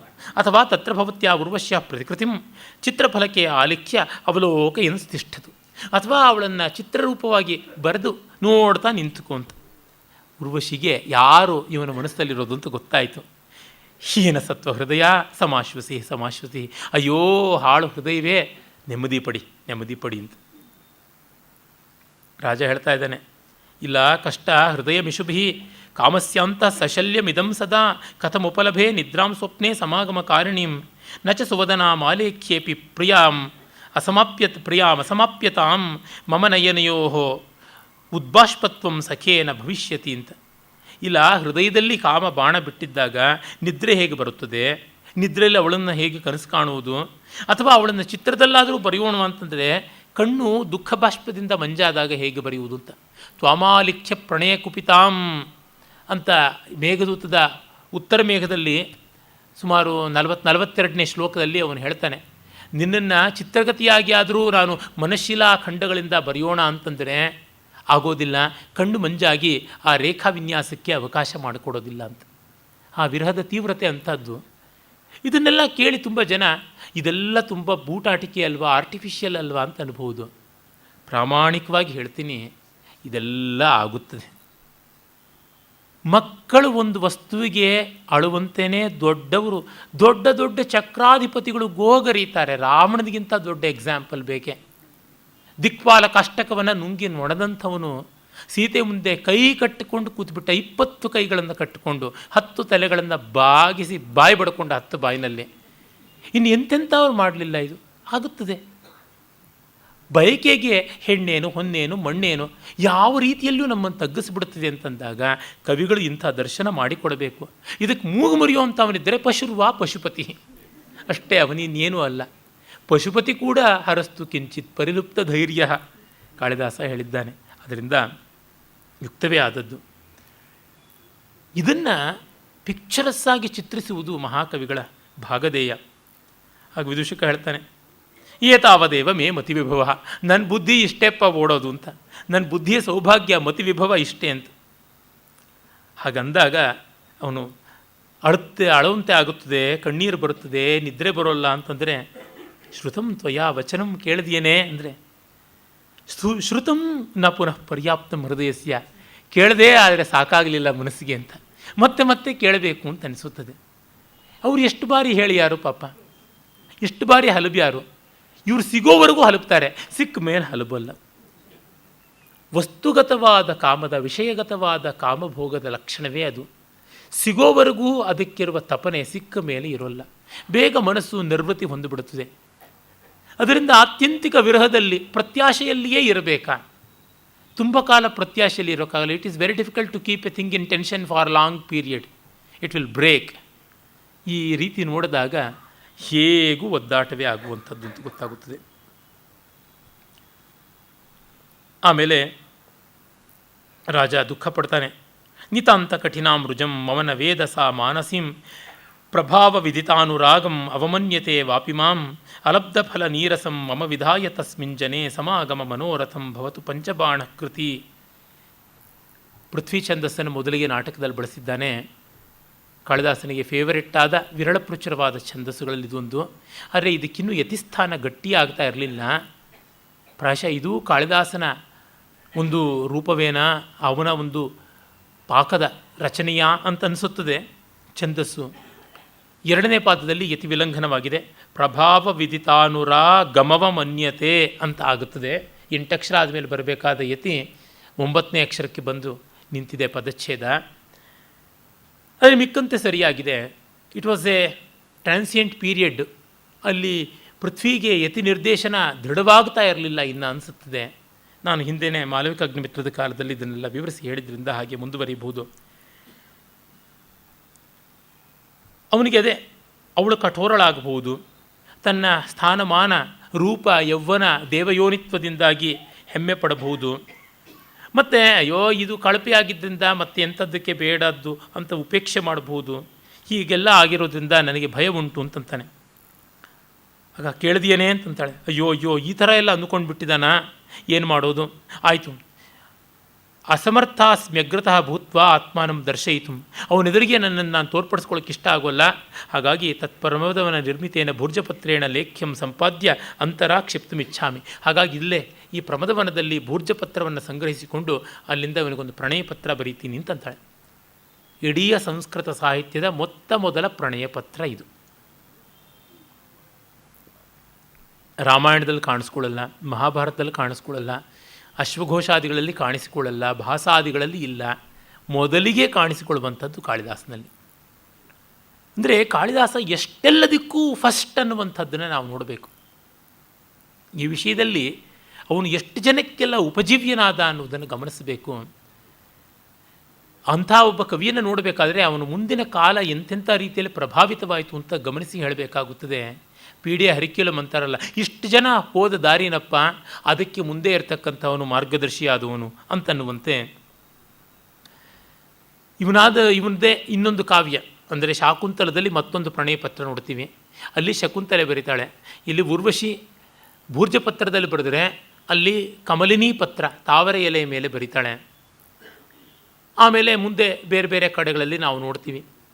ರಾಜಶೇಖರ ಒಂದು ಕಡೆಗೆ ಪ್ರಣಯ ಪತ್ರದ ಪ್ರಸ್ತಾವವನ್ನು ಮಾಡ್ತಾನೆ, ಮತ್ತೊಂದು ಕಡೆಗೆ ನಾವು ಉದಯ ಸುಂದರಿ ಕಥಾದಲ್ಲಿ ನೋಡ್ತೀವಿ, ಆಮೇಲೆ ಬಾಣಭಟ್ಟನ ಕೃತಿಗಳಲ್ಲಿ ಕಾಣ್ತೀವಿ. ಈ ಥರ ಬೇರೆ ಬೇರೆ ಕಡೆ ಕಾಣಿಸುತ್ತೆ. ಆದರೆ ಇದು ವಿಶೇಷವಾಗಿ ಇಲ್ಲಿ ಮೊದಲಿಗೆ ಬರುತ್ತದೆ. ಅವಳು ಬರೆದು ಹಾಕ್ತಾಳೆ ಅವನ ಮೇಲೆ. ಪುರೂರವ ವಿದೂಷಕ ಇಬ್ಬರೂ ಇದ್ದರೂ ವಿದೂಷಕರಿಗೆ ಮಾತ್ರ ಅದು ಕಾಣಿಸುತ್ತೆ, ಪುರೂರವನಿಗೆಲ್ಲ. ಯಾಕೆಂದರೆ ಇವನು ಪೂರ್ತಿ ಅಂತರ್ಮುಖನಾಗಿಬಿಟ್ಟಿದ್ದಾನಲ್ಲ ಉರ್ವಶಿ ಚಿಂತನೆಯಲ್ಲಿ. ಕಿನ್ನು ಖಲ್ವೇತತ್ ಭುಜಂಗ ನಿರ್ಮೋಕ ಕಿಂ ಮಾಂ ಖಾದಿತು ನಿಪತಿತ. ಏನಿದು ಹಾವಿನ ಪೊರೆಯೋ ನನ್ನ ಕಚ್ಚೋದಕ್ಕೆ ಬರುವಂತೆ ಇದೆ ಅಂತ ಅಂದ್ಕೋತಾನೆ. ವಯಸ್ಯ ನಾಯಂ ಭುಜಂಗ ನಿರ್ಮೋಕ ಭೂರ್ಜಪತ್ರ ಗತೋಯಂ ಅಕ್ಷರ ವಿನ್ಯಾಸ. ಭೂರ್ಜಪತ್ರ ಅದು ಬೆಳ್ಳಗಿರುತ್ತದೆ, ಒಂದು ಕಡೆಗೆ ಬರೆಯಲ್ಪಡುವಂಥ ಮುಖ ಯಾವುದಿರುತ್ತದೆ ಅದು ಬೆಳ್ಳಗಿರುತ್ತದೆ, ಹಾವಿನ ಪೊರೆ ಥರವೇ ಇರುತ್ತದೆ. ಮತ್ತು ಅದರ ಮೇಲೆ ಚಿತ್ತಾರ ಇರೋದರಿಂದ ಹಾವಿನ ಮೈಮೇಲಿನ ಸ್ಕೇಲ್ಸ್ ಅಂತೀವಲ್ಲ, ಶಲ್ಕಗಳ ಹಾಗೆ ಕಾಣಿಸುತ್ತದೆ. ಅದು ತುಂಬ ಒಳ್ಳೆಯ ಪ್ಯಾರಲ್ಸ್ ಅಂತ ಅಂದುಕೊಟ್ಟಿದ್ದಾನೆ. ಕಾಳಿದಾಸನ ಕೀನರ್ ಅಬ್ಸರ್ವೇಷನ್ ನೋಡ್ಬೋದು. ಆಗ ವಿದೂಷಕ ಹೇಳ್ತಾನೆ, ನಾನು ಅದೃಷ್ಟಯ ಉರ್ವಶ್ಯ ಭವತಃ ಪರಿದೇವಿತಂ ಶ್ರುತ್ವ ಸಮಾನಾನುರಾಗ ಸೂಚಕಾನ್ ಅಕ್ಷರಾಣಿ ವಿಶಿಷ್ಟಾನಿ ಸ್ಯು. ನಿನ್ನನ್ನು ನೋಡಿ ಊರ್ವಶಿ ಕರಗೋಗ್ಬಿಟ್ಟು ನಿನ್ನ ಮೇಲೆ ಪ್ರಣಯ ಪತ್ರ ಬರೆದಿರಬೇಕು, ಅವಳಿಗೂ ಪ್ರೀತಿ ಇರಬೇಕು ಅಂತ. ನಾಸ್ತ್ಯಗತಿರ್ಮನೋರಥಾನಾಂ. ಕುಮಾರಸಂಭವದ 5ನೇ ಸರ್ಗದಲ್ಲಿ ಪಾರ್ವತಿಯ ತಪಃಫಲ ಸಮುದಯದ ಕಾಲದಲ್ಲಿ ಮನೋರಥಾನಾಮಗತಿರ್ನ ವಿದ್ಯತೆ ಅಂತ ಹೇಳ್ತಾಳೆ. ಯಥಾಶ್ರುತಂ ವೇದವಿದಾಂ ವರತ್ವಯ. ಒಟುವೇಷಧಾರಿಯಾಗಿ ಶಿವ ಬಂದಾಗ ನೀನೇನು ಯಾವುದಕ್ಕಾಗಿ ತಪಸ್ಸು ಮಾಡ್ತಿದ್ದೀಯಾ ಅಂದರೆ ಮನೋರಥಾನಾಮ ಅಗತಿರ್ನ ವಿದ್ಯತೆ, ಮನಸ್ಸಿನ ಬೈಕೆಗಳಿಗೆ ಕೊನೆ ಮೊದಲಿಲ್ಲ ಹಾಗೆ ಅಂತ ಇಲ್ಲ ಅದೇ ಹೇಳ್ತಾನೆ. ಮತ್ತು ಹಾಳೆಯನ್ನು ನೋಡಿಬಿಟ್ಟು ಪ್ರಸನ್ನಸ್ತೆ ತರ್ಕ, ನಿನ್ನ ಲಾಜಿಕ್ ಕರೆಕ್ಟ್ ಆಗಿದೆ ಅಂತಾನೆ. ಎಂಥ ಒಳ್ಳೆ ಇಡಿಯಂ ಪ್ರಸನ್ನಸ್ತೆ ತರ್ಕ. ಇವನಿಗೆ ಸಂತೋಷ ಆಗುತ್ತೆ. ಭೋ ಕಿಂ ಬ್ರಾಹ್ಮಣ ವಚನ ಅನ್ಯಥಾ ಭವಂತಿ, ಬ್ರಾಹ್ಮಣ ವಚನಾನಿ ಅನ್ಯಥಾ ಭವಂತಿ, ಬ್ರಾಹ್ಮಣ ಸುಳ್ಳಾಗುತ್ತಾ ಅಂತಾನೆ. ಆ ಕಾಲದಿಂದ ಈ ಕಾಲದವರೆಗೂ ಇವರು ಕೊಬ್ಬು ಇಳಿಲೇ ಇಲ್ಲ. ಆ ವಿದೂಷಕನ ಮಟ್ಟದಲ್ಲಿಯೇ ಆಯಿತು ಇವರದೆಲ್ಲ ಪಾಂಡಿತ್ಯ ಕೂಡ. ಪಿಲು ಶಾಪಾಲಕು ಉಟ್ಲು ವಿರುಗ್ತಾಯ ಅಂತ ತೆಲುಗಿನ ಗಾದೆ. ಬೆಕ್ಕು ಶಾಪ ಹಾಕಿದ್ರೆ ನೆಲುವಿನ ದಾರ ತುಂಡಾಗಿ ಕೆಳಕ್ಕೆ ಮೊಸರಿನ ಮಡಿಕೆ ಹಾಲು ತುಪ್ಪಗಳ ಮಡಿಕೆ ಉರುಳಿ ಬೀಳುತ್ತವ? ಇಲ್ಲ. ಮಂತ್ರಕ್ಕೆ ಮಾವಿನಕಾಯಿ ಉದುರೋದಲ್ಲ. DVG ಅವರು ಜೀವನಧರ್ಮ ಯೋಗದಲ್ಲಿ ಬರೀತಾರೆ, ಎಂದು ಇವರು ಭೂಸುರ ಶಬ್ದವನ್ನು ಅನ್ವರ್ಥ ಅಂತ ಭಾವಿಸಿಕೊಂಡ್ರೋ ಅಂದೇ ಪತಿತರಾದರು ಅಂತಂತಾರೆ. ಹಾಗಾಗ್ಬಿಡ್ತದೆ. ಆದರೆ ಕಾಳಿದಾಸ ಇದನ್ನೆಲ್ಲ ಲೋಕದಲ್ಲಿರುವುದನ್ನು ವಿದೂಷಕನ ಬಾಯಿಂದ ಹೇಳಿಸುವ ಮೂಲಕ ಈ ಅಹಂಕಾರದ ಬೆಲುವನಿಗೆ ಸೂಜಿ ಚುಚ್ಚುತ್ತಾ ಇರ್ತಾನೆ ನೋಡಿ. ಮತ್ತು ನೋಡಿ, ಅವನಿಗೆ ಓದೋಕ್ಕೂ ಬರೋಲ್ಲ. ವಿದೂಷಕ ಅಕ್ಷರ ಶೂನ್ಯ, ಅವನು ದೇವಾನಾಂ ಪ್ರಿಯ, ವ್ಯಾಸಂಗವೇ ಇಲ್ಲದೆ ಇದ್ದವನು. ಹಾಗಾಗಿ ಯದತ್ರ ಲಿಖಿತಂ ತಚ್ಛ್ರೋತುಮಿಚ್ಛಾಮಿ, ಏನು ಬರೆದಿದೆ ಅದನ್ನು ಹೇಳು ಅಂತಂತಾನೆ. ಸಾಮಾನ್ಯವಾಗಿ ಪರಿಚಾರಕರು ರಾಜನಿಗೆ ಓದೋದು, ಇಲ್ಲಿ ರಾಜ ಪರಿಚಾರಕನಿಗೆ ಓದೋದು. ಉರ್ವಶಿ ಸಾಧು ಆರ್ಯ ನಾಗರಿಕೋಸಿ. ವಿದೂಷಕ ಅಂತೂ ನಾಗರಿಕನಾಗಿಬಿಟ್ಟಿದ್ದೀಯಾ, ಸಿವಿಲೈಸ್ಡ್ ಆಗಿದ್ದೀಯಾ ಅಂತ ತಮಾಷೆ ಮಾಡ್ತಾಳೆ. ನಾಗರಿಕನಿಗೆ ಇವೆಲ್ಲ ಸೂಕ್ಷ್ಮಗಳು ಗೊತ್ತಿರಬೇಕು. ಬಹುಲಿಪಿ ಜ್ಞಾನ, ಬಹುಭಾಷಾ ಜ್ಞಾನ ಇರಬೇಕು. ವಾತ್ಸಾಯನ ಕಾಮಸೂತ್ರದ ನಾಗರಿಕ ವೃತ್ತ ಅಂತ ಅನ್ನುವ ಪ್ರಕರಣ ನೋಡಿದರೆ ಗೊತ್ತಾಗುತ್ತದೆ ಅವನ ಮನೆ ಹೇಗಿರಬೇಕು. ಅಲ್ಲಿ ಚಿತ್ರ ಬರೆಯೋದಕ್ಕೆ ಬೇಕಾಗಿರ್ತಕ್ಕಂಥ ಪರಿಕರಗಳು ಇರಬೇಕು, ಕುಂಚದ ಪೆಟ್ಟಿಗೆ ಇರಬೇಕು, ಬಣ್ಣ ಕಲಿಸ್ಕೊಳ್ತಕ್ಕಂಥ ಹಲಗೆ ಇರಬೇಕು. ಮತ್ತು ನಾಗದಂತ ಅಂತ ಕರೀತಾರೆ. ನಾಗದಂತ ಅಂತಂದರೆ ಗೋಡೆಗೆ 2 ಗೂಟ ಹೊಡೆದು ಅದನ್ನು ನಾಗದಂತ ಅಂತ, ಆನೆಯ ದಂತ ಚಾಚಿಕೊಂಡಂತಿರ್ತಾರೆ. ಅದರ ಮೇಲೆ ಒಂದು ಹಲಗೆ ಹಾಕಿರ್ತಾರೆ, ಅದರ ಮೇಲೆ ವೀಣೆ ಇರಬೇಕು. ಒಂದು ಕಡೆಗೆ ಚಿತ್ರ ಫಲಕ ಇರಬೇಕು, ready canvas to paint at any time, ಆ ರೀತಿ ಇರಬೇಕು. ಪುಸ್ತಕಾದಿಗಳು ಇರಬೇಕು. ಅವನು ದಿನ ಚೆನ್ನಾಗಿ ಸ್ನಾನ ಮಾಡಬೇಕು. ಈ ಪೆಡಿಕ್ಯೂರೆಲ್ಲ ಅಂತಾರಲ್ಲ, ಉಗುರು ಗಿಗುರು ಎಲ್ಲ ನೀಟಾಗಿ ಟ್ರಿಮ್ ಮಾಡ್ಕೊಳ್ಬೇಕು. ಗಡ್ಡ ಮೀಸೆ ನಯ ನಾಜೂಕು ನೋಡಿಕೊಳ್ಬೇಕು. ಅಂಗರಾಗ, ಅನುಲೇಪನ, ಮಾಲ್ಯ, ಗಂಧ ಮತ್ತು ವಸ್ತ್ರ ಭೋಗ, ಪಾದುಕೋಪಭೋಗ ಇತ್ಯಾದಿಗಳು ಎಲ್ಲ ಇರಬೇಕು. ಮತ್ತು ಶಿಷ್ಟಾಚಾರವನ್ನು ಬಲ್ಲವನಾಗಿರಬೇಕು. ಎಟಿಕೇಟ್ ಅಂತೀವಲ್ಲ ಈ ಕಾಲದಲ್ಲಿ, ಅದಕ್ಕೆ ಸ್ಪೆಷಲ್ ಟ್ರೈನಿಂಗ್ ಎಲ್ಲ ಕೊಡ್ತಾರೆ. ಹಾಗೆಲ್ಲ ಮಾಡಿಕೊಳ್ಬೇಕು.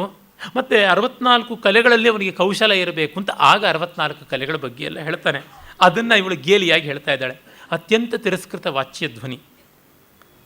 ಓದ್ತಾನೆ. ಉರ್ವಶಿಯ ಪ್ರಣಯ ಪತ್ರ ಪ್ರಾಕೃತದಲ್ಲಿದೆ. ಇದನ್ನೊಂದನ್ನು ಮಾತ್ರ ಸುಮ್ಮನೆ ಪ್ರಾಕೃತದಲ್ಲಿ ಓದ್ತೀನಿ. ಸಾಮಿಯ ಸಂಭಾವ್ಯ ಜಹ ಅಯಂ ತುಯೇ ಅಮುಣಿಯಾ ತಹ ಅಣುತ್ತರಸ್ಸ ಜೈಣಾಮ ತುಜ್ಜ ಉವರಿ ಅಹಂ ಕಿಮ್ಮೆ ಲಲಿಯ ಅಪಾರ್ಯಾಯ ಸಣ್ಣಿಯ ಅಮ್ಮಿ ಹೊಂತಿ ನಂದಣವಣ ವಾದಾವಿ ಅಚ್ಚುಣ್ಣ ಅಣ್ಣ ಶರೀರಿಯೇ ಸ್ವಾಮಿನ್ ಸಂಭಾವಿತ ಯಥಾಹಂ ತ್ವಯಾ ಜ್ಞಾತ ತಥಾನುರಕ್ತಸ್ಯೇದಿ ನಾಮ ತವೋಪರ್ಯಹಂ ಕಿಮ್ಮೇ ಲಲಿತ ಪಾರಿಜಾತ ಶಯನೀಯೇ ಭವಂತಿ ನಂದನವನವಾತಾಹ ಅತ್ಯುಷ್ಣಕಾ ಶರೀರಕ್ಕೆ ಅಂತ. ನಿನ್ನ ಪ್ರೀತಿಯಲ್ಲಿ ನಾನಿದ್ದೀನಿ, ನಿನ್ನಿಂದ ಸಭಾಜಿತಳಾಗಿದ್ದೀನಿ ಅಂತ. ಇನ್ನು ನೀನು ಅನುರಕ್ತನಾಗ್ಬಿಟ್ರೆ ನನಗಿನ್ನೇನಿದೆ? ನಂದನವನದ ಪಾರಿಜಾತದ ಹೂಗಳ ಮೇಲಿನ ಹಾಸಿಗೆಯೂ ಕೂಡ ನನ್ನ ಪಾಲಿಗೆ ಬೆಂಕಿ ಆಗ್ತಾ ಇದೆ ಅಂತನ್ನುವಂಥದ್ದು ಸರಳ ಸಾಮಾನ್ಯವಾದದ್ದು. ಅರೆ ಅಭಿನಯಕ್ಕೆ ತುಂಬ ಚೆನ್ನಾಗಿ ಒಗ್ಗಿ ಬರುವಂಥದ್ದು. ಇದನ್ನು ವಸ್ತುತಃ ಊರ್ವಶಿ ಪಾತ್ರಧಾರಣಿ ಹಾಡಿ ಅದನ್ನು ಮೃದಂಗ, ವಂಶವಾದ್ಯ, ವೀಣಾವಾದನಗಳ ಮೂಲಕವಾಗಿ ಕುತುಪ ವಿನ್ಯಾಸ ಮಾಡ್ತಾಯಿದ್ರೆ ಪೂರ್ಣ ಪ್ರಮಾಣದಲ್ಲಿ ಅಭಿನಯ ಮಾಡ್ತಾಯಿದ್ರು. ಒಂದು 10-15 ನಿಮಿಷ ಮಾಡ್ತಾಯಿದ್ರು. ಈ ಅಭಿನಯ ಆ ಥರ ಇರ್ತಾಯಿತ್ತು. ಎಸ್ ವಿ ರಂಗಣ್ಣನವರು ಇದು ಕರ್ಣ ಕಠೋರವಾಗಿಬಿಟ್ಟಿದೆ, ಇಂಪಾಗಿಲ್ಲ ಅಂತಾರೆ. ಕೊನೆಯ ಸಾಲು ನಂದನವಣವಾದಾವಿ ಅಚ್ಚುಣ್ಣ ಶರೀರಿಯೇ ಅಂತ. ಅಪ್ಯತ್ಯುಷ್ಣಕಾಹ ಶರೀರಕ್ಕೆ, ಅಪ್ಯತ್ಯುಷ್ಣಕಾಹ ಅನ್ನುವುದು ಕರ್ಕಶ ಅಂತ. ಅವರು ಪ್ರಾಕೃತ ನೋಡಲಿಲ್ಲ. ಅಚ್ಚುಣ್ಣಯ್ಯ ಅನ್ನುವಂಥದ್ದು, ಅಚ್ಚುಣ್ಣಯ್ಯ ಅನ್ನೋದ್ರೊಳಗೆ ಇರುವ ಮಾಧುರ್ಯ ಅಪ್ಯತ್ಯುಷ್ಣಕಾಹ ಅನ್ನುವ ಸಂಸ್ಕೃತದಲ್ಲಿಲ್ಲ. ಪ್ರಾಕೃತದಲ್ಲಿ ವಿಜಾತೀಯ ವ್ಯಂಜನಗಳು ಸಜಾತೀಯ ವ್ಯಂಜನಗಳಿರುತ್ತವೆ, ವಿಜಾತೀಯ ಸಂಯುಕ್ತಾಕ್ಷರಗಳು ಸಜಾತೀಯವಾಗುತ್ತವೆ. ಹೀಗಾಗಿ ಮಾಧುರ್ಯ ಬರುತ್ತದೆ ಎನ್ನುವುದು ಗೋಚರವಾಗುವಂಥದ್ದು. ಆಮೇಲೆ ಈ ಪತ್ರ ನೋಡಿಬಿಟ್ಟು ಅವನೇನಂತಾನು ಅಂತ ಅಂದ್ಕೊಳ್ತಾನೆ, ಇವರಿಬ್ಬರು ಅಂದ್ಕೊಳ್ತಾರೆ. ಆಮೇಲೆ ವಿದೂಷಕ ಹೇಳ್ತಾನೆ, ದಿಷ್ಟ್ಯಾ ಮಯ ಬುಭುಕ್ಷಿತೇನ ಸ್ವಸ್ತಿವಾಚನಮಿವ ಉಪಲಬ್ಧಂ ಭವತಾ ಉತ್ಕಂಠಿತೇನ ಸಮಾಶ್ವಾಸನಂ. ಹಸ್ದೋಣಿಗೆ ಸ್ವಸ್ತಿವಾಚನ ಸಿಕ್ಕಂತೆ ಆಯ್ತಪ್ಪ ಅಂತ. ಸ್ವಸ್ತಿವಾಚನ ಆದಮೇಲೆ ಇನ್ನು ಊಟವೇನೆ ಅಂತ. ಹಾಗಾಗಿ ಈಗ ನಿನಗೆ ಇದಂತೂ ಪತ್ರ ಸಿಕ್ತು ಅಂತ. ಹೌದು, ಸಮಾಶ್ವಾಸನ ಮಿತಿ ಕಿಮುಚ್ಯತೆ ತುಲ್ಯಾನುರಾಗ ಪಿಶುನಂ ಲಲಿತಾರ್ಥಬಂಧಂ ಪತ್ರೇ ನಿವೇಶಿತಂ ಉದಾಹರಣಂ ಪ್ರಿಯಾಯಾ ಉತ್ಪಕ್ಷ್ಮಣ ಮಮ ಸಖೇ ಮದಿರೀಕ್ಷಣಾಯ ತಸ್ಯಾ ಸಮಾಗತ ವಿಮಾನನ ಮಾನನೇನ. ಈ ಒಂದು ಪತ್ರ ನೋಡಿದ್ರೆ ಅವಳ ಮುಖಕ್ಕೆ ಮುಖ ಇಟ್ಟು ನೋಡಿದಂತೆ ಆಗಿಬಿಡ್ತು, ಅಷ್ಟು ಸಂತೋಷವಾಗಿಬಿಡ್ತು ಅಂತ ಹೇಳ್ತಾ ಇದ್ದಾನೆ. ಊರ್ವಶಿ ಅಂದ್ಕೋತಾಳೆ, ಅತ್ರಾವಯೋ ಸಮವಿಭಾಗ ಪ್ರೀತಿ, ನಮ್ಮಿಬ್ಬರ ಪ್ರೀತಿ ಹಾಗೇ ಇದೆ ಅಂತ ಅವಳು ಅಂದ್ಕೋತಿದ್ದಾಳೆ. ಆಮೇಲೆ ಅವನಿಗೆ ಇದೊಂದು ಆ್ಯಂಗ್ಸೈಟಿ, ತನಗೆ ಊರ್ವಶಿಯ ಪ್ರಣಯ ಪತ್ರ ಆಕಾಶದಿಂದ ಬಿದ್ದುಬಿಟ್ಟಿದೆ ಅಂತ ಕೈ ಬೆವರ್ತಾ ಇದೆ ಪಾಪ. ಜೊತೆಗೆ ಅದು ನಡುಹಗಲು, ವಸಂತದ ನಡುಹಗಲು. ವಯಸ್ಯ ಅಂಗುಲಿಸ್ವೇದೇನ ದೂಷ್ಯೇರನ್ ಅಕ್ಷರಾಣಿ ಧಾರ್ಯತಾಮಯಂ. ಸ್ವಹಸ್ತ ಪತ್ರ ಪ್ರಿಯಾಯ ಸ್ವಹಸ್ತ. ಅದನ್ನು ಪತ್ರವನ್ನೇ ಅವಳ ಕೈಯಿನೋ ಥರ ಭಾವಿಸಿಬಿಟ್ಟು ನನ್ನ ಕೈ ಬೆವರ್ತಾ ಇದೆ, ಇದು ಅಕ್ಷರಗಳು ಮಸಿಗಿಡತ್ವೆ ಅಂದಗಿಡತ್ವೆ, ನೀನು ಕೈನಲ್ಲಿ ಇಟ್ಕೊತಾನೆ. ಅವನು ಕಳದೆ ಹಾಕಿಬಿಡ್ತಾನೆ. ಇಲ್ಲಿ ನೋಡಿ, ಪತ್ರೇ ನಿವೇಶಿತ ಉದಾಹರಣಂ ಪ್ರಿಯಾಯ ಅಂತಾನೆ. ಉದಾಹರಣ ಅಂತಂದರೆ ಗೀತಪ್ರಬಂಧ ಅಂತ. ಉದಾಹರಣಂ ಗೀತಬಂಧ ಅನ್ನುವಂಥದ್ದು ವ್ಯಾಖ್ಯಾನ. ಆಮೇಲೆ ಇದು ಉರ್ವಶಿಯ ಸ್ವಂತದ ಕೈಬರಹ, ಅಂದರೆ ಹಸ್ತಲಿಖಿತ. ಹಾಗಾಗಿ ಅದನ್ನು ಕಾಪಾಡ್ಕೋಬೇಕು ಅಂತ ಆಟೋಗ್ರಾಫ್ ತರಹ ಅಂತ ಅಂದ್ಕೊಂಡು ಕಾಪಾಡ್ಕೊಳ್ತಾ ಇರ್ತಾನೆ. ವಿದೂಷಕನ ಕೈ ಕೊಡ್ತಾನೆ. ಆಗ ಇವನು ಏನು ಮಾಡೋದು? ಕಿಮಿದಾನೀಂ ತತ್ರ ಭವತಿ ಉರ್ವಶಿ ಭವತೋ ಮನೋರಥಾನಾಂ ಕುಸುಮಂ ದರ್ಶಯಿತ್ವ ಫಲೇ ವಿಸಂಭವತಿ. ಏನಯ್ಯ, ಬರೀ ನಿನಗೆ ಪತ್ರ ಬರೆದು ಸುಮ್ಮನೆ ಆಗಿಬಿಡ್ತಾಳ ಊರ್ವಶಿ, ಹೂ ತೋರಿಸ್ಬಿಟ್ಟು ಹಣ್ಣಿಲ್ಲದೆ ಮಾಡಿಬಿಡ್ತಾಳ. ಕುಸುಮಂ ದರ್ಶಯಿತ್ವ ಫಲೇ ವಿಸಂವದತಿ ಅಂತಂತಾನೆ. ಆಗ ಊರ್ವಶಿ, ಸಖಿ ಯಾವದ್ ಉಪಗಮನ ಕಾತರಂ ಹೃದಯಂ ಪರ್ಯವಸ್ಥಾಪಯಾಮಿ ತಾವತ್ ತ್ವಮಸ್ಯ ಆತ್ಮಾನಂ ದರ್ಶಯಿತ್ವ ಎನ್ಮಮ ಕ್ಷಮಂ ತದ್ಬಣ. ಇನ್ನೇನು ಅವನು ಕಾಣಬೇಕು, ನನ್ನ ಕೈಯಲ್ಲಿ ಆಗೋಲ್ಲ. ಅರೆ, ನಾನು ಮುಖ ತೋರಿಸಿ ಮಾತಾಡೋದಕ್ಕೆ ಆಗ್ತಾ ಇಲ್ಲ, ನೀನು ಸ್ವಲ್ಪ ನನ್ನ ಪರವಾಗಿ ಮಾತು ಹೇಳುವಂತ. ತಕ್ಷಣವೇ ಚಿತ್ರಲೇಖೆ ತಿರಸ್ಕರಣಿಯನ್ನು ಬಿಟ್ಟು ಜಯಿತು ಮಹಾರಾಜ ಅಂತೇಳ ತುಂಬ ಸಂತೋಷ ಪಡ್ತಾನೆ. ನತತಾ ನಂದಯಿಸಿ ಮಾಂ ಸಖ್ಯ ವಿರಹಿತಾತಯ ಸಂಗಮೇ ದೃಷ್ಟಪೂರ್ವೇವ ಯಮುನಾ ಗಂಗೆಯಾವಿನ. ಇದು ಹೇಗೆ ಗಂಗೆ ಇಲ್ಲದೆ ಯಮುನೆ ಬಂದಂತೆ, ನೀನೊಬ್ಬಳೇ ಬಂದುಬಿಟ್ಟೆ, ಸಖಿ ಜೊತೆಗೆ ಬಂದಿದ್ದರೆ ಮತ್ತೂ ಸಂತೋಷವಾಗ್ತಾ ಇತ್ತು ಅಂತ. ಆಗ ಚಿತ್ರಲೇಖೆ ಹೇಳ್ತಾಳೆ, ನಾನು ಪ್ರಥಮಂ ಮೇಘರಾಜರ ದೃಶ್ಯತೆ ಪಶ್ಚಾತ್ ವಿದ್ಯುಲ್ಲತ. ಮುಂಚೆ ಮೋಡ ಕಾಣಿಸುತ್ತೆ, ಆಮೇಲೆ ಮಿಂಚು ಅಂತ. ನಾನು ಮೋಡ ಸ್ವಲ್ಪ ಕಪ್ಪಿಗಿರೋಳು, ಯಮುನಾ ನದಿ ಕಪ್ಪಿಗಿರೋಳು, ಅವಳು ಇನ್ನೂ ತಗದಗ ಹೊಳಿತಾಳೆ, ಬೆಳ್ಳಗಿದ್ದಾಳೆ. ಮತ್ತು ಅವಳಲ್ಲಿ ಮಿಂದರೆ ಪುಣ್ಯ, ಯಮುನೆಯಲ್ಲಿ ಮಿಂದರೆ ಪುಣ್ಯ ಅಂತೇನೂ ಇಲ್ಲ. ಕಥಂ ನೈಷಾ ಊರ್ವಶಿ, ಇವಳೇನು ಊರ್ವಶಿ ಅಲ್ವಾ? ತಸ್ಯಾಸ್ತತ್ರ ಭವತ್ಯಾ ಅಭಿಮತಾ ಸಹಚರಿ. ಇವಳೇ ಹೀಗಿದ್ದರೆ ಇನ್ನು ಅವಳು ಹೇಗಿರಬೇಕಪ್ಪ ಅಂತ ಅಂದ್ಕೋತಾ ಇದ್ದಾನೆ. ಆಮೇಲೆ ಏತದಾಸನಂ ಅಸ್ಯತಾಮ್ ಅಂತ ಕೂಡಿಸ್ತಾನೆ. ಅಷ್ಟೊತ್ತಿಗೆ ಊರ್ವಶಿ ಬಗ್ಗೆ ಹೇಳ್ತಾಳೆ, ನೀವು ನೋಡೋದಕ್ಕೆ ಇಷ್ಟಪಡ್ತಾಳೆ. ಶಿರಸಾ ಪ್ರಣಮ್ಯ ವಿಜ್ಞಾಪಯಿತಿ ಅಂತ. ಏನು ಅಂತಂದಾಗ, ತಸ್ಮಿನ್ ಸುರಾರಿ ಸಂಭವೇ ದುರ್ಜಾತೆ ಮಹಾರಾಜ ಇವ ಮಮ ಶರಣಮಾಸೀತ್ ಸಾಹಂ ಸಾಂಪ್ರತಂ ತವ ದರ್ಶನ ಸಮುತ್ಥೇನ ಮದನೇನ ಬಲವದ್ ಬಾಧ್ಯಮಾನ ಭೂಯೋಪಿ ಮಹಾರಾಜಸ್ಯ ಅನುಕಂಪನೀಯ ಭವಾಮೀತಿ. ಅಂದು ಕೇಶಿ ರಾಕ್ಷಸನ ದೌರ್ಜನ್ಯದ ಕಾಲದಲ್ಲಿ ನೀನು ನಿನ್ನ ಪರಾಕ್ರಮವನ್ನು ತೋರಿಸಿ ವೀರರಸವನ್ನು ತೋರ್ಪಡಿಸಿ ನನ್ನನ್ನು ಕಾಪಾಡದೆ, ಈಗ ಆ ಮನ್ಮಥ ಅವನು ನನ್ನ ಮೇಲೆ ದೌರ್ಜನ್ಯ ಮಾಡ್ತಾ ಇದ್ದಾಗ ನೀನು ಶೃಂಗಾರ ರಸವನ್ನು ವ್ಯಕ್ತೀಕರಣ ಮಾಡಿ ಕಾಪಾಡಬೇಕು, ನೀನೊಬ್ಬನೇ ದಾರಿ ಅಂತ. ತುಂಬ ಸುಂದರವಾದಂಥ ಮಾತುಗಳು. ಆ ನಾಗರಿಕತೆ, ಶಿಷ್ಟಾಚಾರ ನೋಡಿ ಯಾವ ಥರ ಇದೆ, ಇಷ್ಟು ಕೋಮಲ ಮನೋಹರವಾದ ಕಾವ್ಯ. ಆಗ ರಾಜ ಹೇಳ್ತಾನೆ, ಅಯ್ಯೋ ಅದೇನು ಪರ್ಯುತ್ಸುಕಾಂ ಕಥಯಸಿ ಪ್ರಿಯದರ್ಶನಾಂ ತಾಂ ಆರ್ತಂ ನ ಪಶ್ಯಸಿ ಪುರೂರವಸಂ ತದರ್ಥೆ. ಅವಳಿಗಾಗಿ ತಾನು ಒದ್ದಾಡ್ತಾ ಇರೋದು ಅವಳಿಗೆ ಗೊತ್ತಾಗ್ತಾ ಇಲ್ವಾ? ಇದು ಏಕಾದಶಿ ಮನೆಗೆ ಶಿವರಾತ್ರಿ ಬಂದಂತೆ ಅಂತ ಆಗಿದೆ.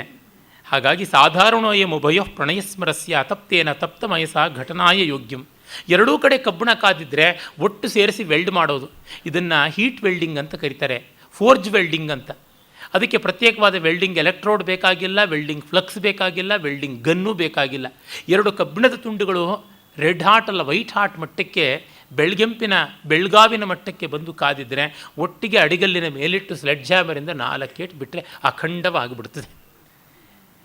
ಸ್ವಾನುಭವ ಅದನ್ನು ಮಾಡಿದ್ದೀನಿ ವರ್ಕ್ಶಾಪ್ನಲ್ಲಿ, ಹಾಗಾಗಿ ಹೇಳ್ತಾ ಇದ್ದೀನಿ ಕಬ್ಬಿಣವನ್ನು ಜೋಡಿಸುವಂಥ ಕೆಲಸವನ್ನು. ಹಾಗಾಗಿ ಅವನು ಹೇಳ್ತಾನೆ, ಇದು ಶಾಕುಂತಲದ 3ನೇ ಅಂಕದಲ್ಲಿ ಶಕುಂತಲೆ ಪ್ರಣಯ ಪತ್ರವನ್ನು ಬರೀತಾ ಇರ್ತಾಳೆ. ದುಷ್ಯಂತ ಪಕ್ಕದಲ್ಲಿ ಕೇಳಿಸ್ಕೊಂಡು ತನುಗಾತ್ರಿ ತಪತಿ ತನುಗಾತ್ರಿ ಮದನಃ ಅಂತ, ನಿನ್ನನ್ನು ಮನ್ಮಥ ಸುಡ್ತಾ ಇದ್ದಾನೆ ಅಂದರೆ ನನ್ನನ್ನು ಹಗಲು ಇರುಳು ಬೇಯಿಸ್ತಾ ಇದ್ದಾನೆ ಬಾಂಡ್ಲಿನಲ್ಲಿ ಹಾಕಿ ಅಂತ ಹೇಳ್ಕೊಂಡು ಬಂದುಬಿಡ್ತಾನೆ.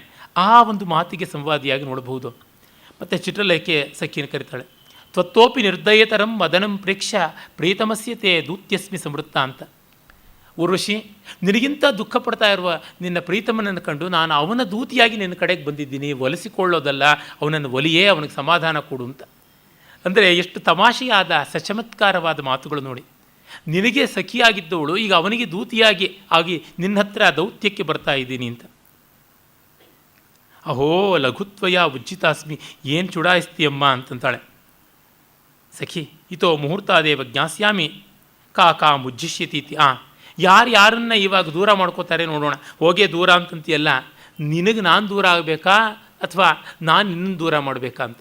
ಅಂದರೆ ಪುರೂರವ ಸಿಕ್ಕದ ಮೇಲಿಂದ ನನ್ನನ್ನೇ ನೀನು ದೂರ ಮಾಡ್ತೀಯ ಅಂತ. ಆಮೇಲೆ ಅವಳು ಮುಂದೆ ಹೋಗ್ತಾ ಇದ್ದಂತೆ, ಸಖಿ ಆಚಾರಂ ತಾವತ್ ಪ್ರತಿಪದ್ಯಸ್ವ, ಮಹಾರಾಜ ಮಧ್ಯಮಲೋಕ ಚಕ್ರವರ್ತಿ, ಮಧ್ಯಮಲೋಕ ಮಹೇಶ್ವರ, ಹಾಗಾಗಿ ಅಂತ ಅನ್ನುವ ಸೂಚನೆ. ತತ್ಕ್ಷಣವೇ ಅವಳು ಜೈತು ಜೈತು ಮಹಾರಾಜ ಅಂತಾಳೆ. ಊರ್ವಶೀನ ಲಜ್ಜಿಬಿಟ್ಟವಳು ಹಾಗೆ ಹೀಗೆ ಅಂತ ಬೇಕಾದಷ್ಟು ಕ್ರಿಟಿಕ್ಸ್ ಹೇಳಿದ್ದಾರೆ. ಮತ್ತೆ ಮತ್ತೆ ಕವಿ ಸೂಚನೆ ಕೊಡ್ತಾನೆ, ಸಸಾಧ್ವಸಂ ಸವ್ರೀಡಂ ಅಂತೆಲ್ಲ, ಆಂಗ್ಸೈಟಿಯಿಂದ ನಾಚಿಕೆಯಿಂದ ಬಂದಿದ್ದಾಳೆ ಅಂತ. ಇಲ್ಲಿ ಊರ್ವಶಿಯನ್ನು ಹಸಿ ಹಸಿಯಾಗಿ ನಾವು ನೋಡಬಾರ್ದು. ಉತ್ತಾನವಾದ ಪ್ರಣಯ ಇದೆ, ಆದರೆ ಅದು ಅಶ್ಲೀಲದ ಮಟ್ಟಕ್ಕೆ, ಅನಾಗರಿಕತೆಯ ಮಟ್ಟಕ್ಕೆ ಖಂಡಿತ ಬರುವಂಥದ್ದಲ್ಲ. ಅವಳನ್ನು ನೋಡಿದ ತಕ್ಷಣ ರಾಜನಿಗೆ ಸಂತೋಷ. ಮಯಾನಾಮ ಜಿತಂ ಯಸ್ಯ ತ್ವಯಾಯಂ ಸಮುದೀರ್ಯತೆ ಜೈ ಶಬ್ದ ಸಹಸ್ರಾಕ್ಷಾತ್ ಅಗತಃ ಪುರುಷಾಂತರಂ. ಆ ಸಾಕ್ಷಾತ್ ಇಂದ್ರ, ಅವನಿಗೆ ನೀನು ಜಯ ಜಯ ಅಂತಿದ್ದವಳು, ಈಗ ನನಗೆ ಹೇಳೋದ್ರಿಂದ ನನ್ನಲ್ಲಿಯೇ ಇಂದ್ರತ್ವ ಬಂತ ಅಂತ ಅನ್ನಿಸ್ತಾ ಇದೆ ಅಂತಾನೆ ವಿದೂಷಕ. ಹಾಗಂದ ತಕ್ಷಣ ವಿದೂಷಕ ಹೇಳ್ತಾನೆ, ರಾಜ್ಞ ಪ್ರಯವಸ್ಯ ಬ್ರಾಹ್ಮಣ ಕಿಂ ನ ವಂದ್ಯತೆ ಭವತಿ. ರಾಜನ ಆತ್ಮೀಯ ಬ್ರಾಹ್ಮಣ ನನಗೆ ನಮಸ್ಕಾರ ಮಾಡೋಲ್ವಾ ಅಂತಾನೆ. ನಗ್ನಗ್ತಾ ನಮಸ್ಕಾರ ಮಾಡ್ತಾಳೆ. ಅಷ್ಟೊತ್ತಿಗೆ ನೋಡಿ, ಇನ್ನೇನು ಮಾತಾಡಬೇಕು ಅನ್ನೋದ್ರೊಳಗಾಗಿ ದೇವಲೋಕದಿಂದ ದೇವದೂತನ ಆಣತಿ ಬರ್ತದೆ. ದೇವನ ಆಣತಿ, ಮಹಾ ರಾಜ ಅವರಿಗೆ ಇಂದ್ರ, ಅವನ ಆಣತಿ. ಚಿತ್ರಲೇಖೆ ತ್ವರಯ ಊರ್ವಶೀಂ ಮುನಿನಾ ಭರತೇನ ಯಃ ಪ್ರಯೋಗೋ ಭವತಿ ಶ್ವಷ್ಟರಸಾಶ್ರಯೋ ನಿಯುಕ್ತ ಲಲಿತಾಭಿನಯಂತ ಮಧ್ಯ ಭರ್ತ ಮರುತಾಂ ದ್ರಷ್ಟು ಮನಸ್ಸ ಲೋಕಪಾಲ. ಎಲ್ಲ ದಿಕ್ಪಾಲಕರ ಜೊತೆಯಲ್ಲಿ 14 ಲೋಕಪಾಲಕರ ಸಹಯೋಗದಲ್ಲಿ ಇಂದ್ರ ಒಂದು ಪ್ರೇಕ್ಷಣೀಯಕವನ್ನು ನೋಡೋದಕ್ಕೆ ಅಪೇಕ್ಷೆ ಪಡ್ತಾ ಇದ್ದಾನೆ. ಅದು ಮುನಿನಾ ಭರತೇನ ಕೃತ ಪ್ರಯೋಗ. ಭರತನ ಡೈರೆಕ್ಷನ್ನು ಮುಂದೆ ಗೊತ್ತಾಗುತ್ತದೆ. ಸರಸ್ವತಿ ಸ್ಕ್ರಿಪ್ಟ್ ರೈಟರ್, ಅದಕ್ಕೆ ಸರಸ್ವತಿ ಬರೆದ ನಾಟಕ ಲಕ್ಷ್ಮಿಯ ಮದುವೆ, ಲಕ್ಷ್ಮೀ ಸ್ವಯಂವರ. ಮತ್ತು ಅದು ಲಲಿತಾಭಿನಯಂ, ಲಲಿತ ಮನೋಹರವಾದ ಅಭಿನಯದಿಂದ, ಕೈಶಿಕಿ ವೃತ್ತಿ ಪ್ರಾಚುರ್ಯದಿಂದ. ಹಾಗಾಗಿ ಎಲ್ಲ ಸ್ತ್ರೀಯರೇ ಅಲ್ಲಿದ್ದಾರೆ, ಪ್ರತಿಯೊಬ್ಬರೂ ಸ್ತ್ರೀಯರೇ ಆಗಿದ್ದಾರೆ. ಅಷ್ಟರಸಾಶ್ರಯೋ ನಿಯುಕ್ತ.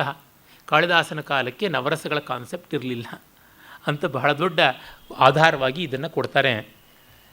ನಾಟ್ಯಶಾಸ್ತ್ರದ ಪ್ರಾಚೀನ ಮಾತೃಕೆಗಳು ಹಾಗೇನೆ, ಅಷ್ಟೌ ರಸಾಹ ಅಂತಲೇ. ಆಮೇಲೆ ನವನಾಟ್ಯೇ ರಸ ಸ್ಮೃತಃ ಅಂತ ಬಂತು. 9ನೆಯ ರಸವಲ್ಲ ಶಾಂತರಸ, ಎಲ್ಲ ರಸಗಳ ಸಮಾಹಾರವಾಗಿ, ಎಲ್ಲ ಭಾವಗಳ ರಸತ್ವಕ್ಕೆ ಬೇಕಾದ ಆಶ್ರಯವಾಗಿ ಇರುವಂಥದ್ದು. ಹೇಗೆ ತುರಿಯ ಅನ್ನುವುದು 4ನೆಯ ಅವಸ್ಥೆ ಅಲ್ಲವೋ, ಎಲ್ಲ ಅವಸ್ಥೆಗಳ ಸಮಾಹಾರ ಮತ್ತು ಅದನ್ನು ಮೀರಿದ್ದು ಅಂತ. ಆ ರೀತಿಯಲ್ಲಿ ಇದನ್ನು ನಾವು ಗಮನಿಸಬೇಕು. ಹಾಗಾಗಿ ಬರಬೇಕು ಅಂತಾನೆ. ಪಾಪ ಶ್ರುತಂ ಪ್ರೇಯಸಖ್ಯಾ ದೇವದೂತಸ್ಯ ವಚನಂ ಕೇಳಿದೆಯೇನೆ ಅಂತ ಊರ್ವಶಿಗೆ ವಿಷಾದಂ ರೂಪಯತಿ. ನಾಸ್ತಿ ಮೇ ವಾಚ, ನನ್ನ ಮಾತೇನೂ ಇಲ್ಲ ಇನ್ನು ಅಂತಾನೆ. ಚಿತ್ರಲೇಖೆ ಹೇಳ್ತಾಳೆ. ಮತ್ತು ಮಹಾರಾಜನಿಗೆ ಅವಳೇ ಊರ್ವಶಿ ಪರವಾಗಿ ಹೇಳ್ತಾಳೆ, ಪರವಶೋಯಂ ಜನಃ, ನಾವು ಪರಾಧೀನರು ಅಂತ. ಪರವಾನಯಂ ಜನಃ ಅಂತ ಕಾದಂಬರಿ ದರ್ಶನ ಕಾಲದಲ್ಲಿ ಚಂದ್ರಪೀಡ ಹೇಳ್ತಾನೆ.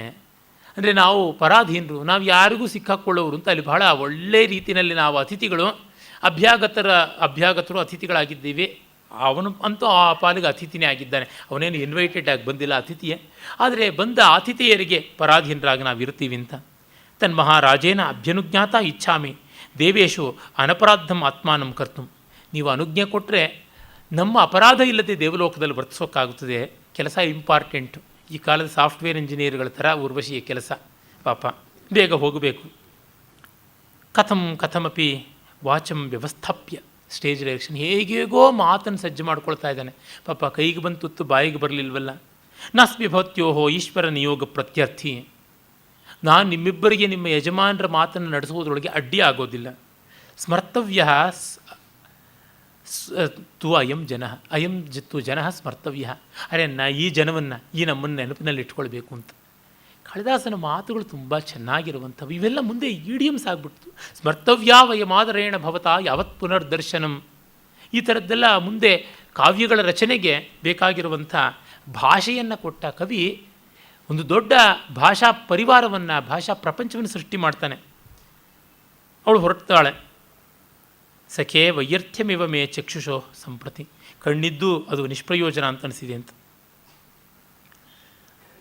ಆಮೇಲೆ ಅವನು ಅಂದ್ಕೋತಾನೆ, ಅಯ್ಯಯ್ಯೋ ಊರ್ವಶಿ ದರ್ಶನ ವಿಸ್ಮಿತೇನ ಮಯ ತದ್ಭೂರ್ಜಪತ್ರಂ ಪ್ರಭ್ರಷ್ಟಮಪಿ ಹಸ್ತಾತ್ ಪ್ರಮಾದೇನ ವಿಜ್ಞಾತಂ. ಊರ್ವಶಿ ಬಂದಿದ್ದನ್ನು ಕಣ್ಣು ಬಾಯಿ ಬಿಟ್ಕೊಂಡು ನೋಡೋ ಭರದಲ್ಲಿ ನಾನು ಕೈನಲ್ಲಿ ಇಟ್ಕೊಂಡಿದ್ದ ಭೂರ್ಜಪತ್ರ ಕಳ್ಕೊಂಡ್ಬಿಟ್ಟೆ, ಅದು ಹೋಗಿದ್ದು ಗೊತ್ತಾಗಲಿಲ್ವಲ್ಲ ಅಂತ ವಿದೂಷಕ ಅಂದ್ಕೋತಾನೆ. ಏನಪ್ಪ ಏನೋ ಹೇಳಬೇಕು ಅಂತಿದೆಯಲ್ಲ, ಕಿಮಪಿ ವಕ್ತುಕಾಮ ಇವ ಅಂತಾನೆ. ಏವಂ ವಕ್ತುಕಾಮೋಸ್ಮಿ ಮಾ ಭವಾನ್ ಅಂಗಾನಿ ಮುಂಚತು. ಅಯ್ಯ ನೀನು ಮತ್ತೆ ಸ್ವರ್ಗಬೇಡ. ದೃಢಂ ಖಲು ತ್ವಯಿ ಬದ್ಧಭಾವ ಊರ್ವಶಿ ಪ್ರೀತಿ ನಿನ್ನ ಮೇಲೆ ಗಟ್ಟಿಯಾಗಿದೆ. ನ ಸಾ ಇತೋ ಗತಂ ಅನುರಾಗಂ ಶೀತಲಯತಿ, ನಿನ್ನ ಮೇಲೆ ಪ್ರೀತಿ ಸಡ್ಲ ಮಾಡೋಲ್ಲ ಅಂತ ಹೇಳ್ತೀನಿ ಅಂತ ಇವನು ಮಾತು ಮರೆಸ್ತಾನೆ. ಆಯಿತು, ನನಗೂ ಮಮಾಪಿ ಏತದ್ ಆಶಂಸಿ ಮನಃ ತಯಾ ಖಲು ಪ್ರಸ್ಥಾನೆ ಅನೀಶಯಾ ಶರೀರಸ್ಯ ಸ್ವವಶಂ ಹೃದಯಂ ಮಯಿ ತನಕಂಪ ಕ್ರಿಯಾ ಲಕ್ಷಯೇರ್ ನ್ಯಸ್ತಂ ನಿಶ್ವಸಿತೇರಿವ. ತನ್ನ ದೇಹದ ಮೇಲೆ ಅಧಿಕಾರ ಯಾರಿಗೋ ಇದೆ, ಮನಸ್ಸಿಗೆ ಇಲ್ಲ ಅನ್ನುವಂತೆ ಈ ಕಡೆಗೆ ಮನಸ್ಸನ್ನು ಕೊಟ್ಟು ದೇಹ ಹೋದಂತೆ ಹೃದಯವನ್ನು ಬಿಟ್ಟು ಹತ್ತ ಕಡೆಗೆ ಹೋಗ್ತಾ ಇದ್ಲು. ಅವಳ ನಿಶ್ವಾಸವೇ ನನಗೆ ಗೊತ್ತಾಗ್ತಾ ಇತ್ತು ಅಂತಂತಾನೆ ವಿದೂಷಕ. ವೇಪತೆ ಮೇ ಹೃದಯಂ ಇಮಾಂ ವೇಲಾಂ ಅತ್ರ ಭವತಾ ತಸ್ಯ ಭೂರ್ಜಪತ್ರಸ್ಯ ನಾಮ ಗೃಹೀತವ್ಯಮಿತಿ. ನನ್ನ ಹೃದಯ ನಡುಗ್ತಾ ಇದೆ, ಇವನು ಭೂರ್ಜಪತ್ರ ಎಲ್ಲಿ ಅಂತ ಕೇಳಿದ್ರೆ ಏನಗತಿ ಅಂದ್ಕೋತಾನೆ. ಅವನು ಕೇಳೇ ಬಿಡ್ತಾನೆ. ಕ್ವೇದಾನಿಂ ದೃಷ್ಟಿ ವಿಲೋಭಯಾಮಿ ಉಪನಯಿತು ಭವಾನ್ ಭೂರ್ಜಪತ್ರಂ. ಇನ್ನು ಎಲ್ಲಿ ನೋಡಲಿ ನಾನು, ಕಣ್ಣಿದ್ದು ಪ್ರಯೋಜನ ಇಲ್ಲ. ನೋಡೋದಿದ್ರೆ ಅವಳ ಬಗ್ಗೆ ನೋಡಬೇಕು, ಅವಳ ಬಗ್ಗೆ ಇರೋದು ಒಂದೇ ಭೂರ್ಜಪತ್ರ, ಎಲ್ಲದು ಅಂತಾನೆ. ಅಂತ ನ ದೃಶ್ಯತೆ ಭೋ ದಿವ್ಯಂ ಖಲು ತದ್ ಭೂರ್ಜಪತ್ರಂ ಗತಂ ಊರ್ವಶ್ಯಾ ಮಾರ್ಗೇಣ. ಅದು ದಿವ್ಯವಾದ ಭೂರ್ಜಪತ್ರ ಅಲ್ವೇನೆ, ಅವಳ ಜೊತೆಗೆ ಆಕಾಶಕ್ಕೆ ಹೊರಟೋಯ್ತು ಅಂತ ಅನಿಸುತ್ತೆ ಅಂತಾನೆ. ಅಯ್ಯೋ ಪೆದ್ದ, ಅಹೋ ಸರ್ವತ್ರ ಪರಮಾವಧಿ ವೈಧೇಯ, ಹಾಳಾದವನು ಎಲ್ಲ ಕಡೆ ಎಡವಟ್ಟು ಅಂತ ಬೈತಾನೆ. ನಾನು ವಿಚಿನೋತು ಭವಾನ್, ಹುಡುಕೋಣ ಅಂತಾನೆ. ನೋಡಿ, ಮಹಾರಾಜಾಧಿರಾಜ ಮಧ್ಯಮಲೋಕ ಚಕ್ರವರ್ತಿ ಚಂದ್ರನ ಮೊಮ್ಮಗ ಪಾಪ ಒಂದು ಪ್ರಣಯ ಪತ್ರವನ್ನು ಉದ್ಯಾನದಲ್ಲಿ ಹಟ್ಟಗಲಿನಲ್ಲಿ ನಟ್ಟ ನಡುವಿನಲ್ಲಿ ತಡಕಾಡ್ತಾ ಇದ್ದಾನೆ. ಪ್ರೀತಿ ಏನೇನೇನೇನೇನೋ ಮಾಡಿಸ್ಬಿಡುತ್ತೆ, ಇಂಥದ್ದು ಮಾಡಿಸ್ಬಿಡುತ್ತೆ. ಅದು ಮಂತ್ರಾರಾಧನ ತತ್ಪರೇಣ ಮನಸ ನೀತಾ ಶ್ಮಶಾನೇ ನಿಶಾಹ ನಿಸ್ತೀರ್ಣ ಸರಿತಾಂಪತಿ ನೃಪತಯ ಯತ್ನೇನ ಸಂತೋಷಿತಾ. ಮತ್ತೇನು ಏನೆಲ್ಲ ಮಾಡಿದ್ದು. ಮಾತಾ ಗಿರೇರ್ಧಾತವ ಬೆಟ್ಟಗಳನ್ನೆಲ್ಲ ಕರಗಿಸಿಬಿಟ್ಟು ರಸವೈದ್ಯ ಅದು ಇದು ಮಾಡಿದಷ್ಟು ಮಾಡಿದ್ರು ಲಬ್ಧ ಕಾಣವರಾಟ ಕೋಪಿನಮಯ. ಒಂದು ಕುರುಡುಗಾಸು ಸಿಗಲಿಲ್ಲ. ತೃಷ್ಣೇಧ್ವನ ಮುಂಚಮಾಂ, ಆಸೆ ಬಿಟ್ಬಿಡು ನನ್ನನ್ನು ಅಂತ ದುಡ್ಡಿನ ಆಸೆಗೆ ಹಾಗೆ ಬೇಡ್ಕೊಂಡ್ರೆ, ಈ ದುಡ್ಡೆಲ್ಲ ಬೇಕಾಗೋದು ಯಾವುದಕ್ಕೂ ಆ ಆಸೆ ಅದಿದ್ದಾಗ ರಾಜ ಕೂಡ ಪಾಪ ಹಮಾಲಿ ಥರ ಪರದಾಡಬೇಕಾಗುತ್ತದೆ. ಅವನದೇ ಪ್ರಮದ ಮನದಲ್ಲಿ ಈ ಪ್ರಮಾದ ವಿದೂಷಕ ಮಾಡಿದ್ದಾನೆ.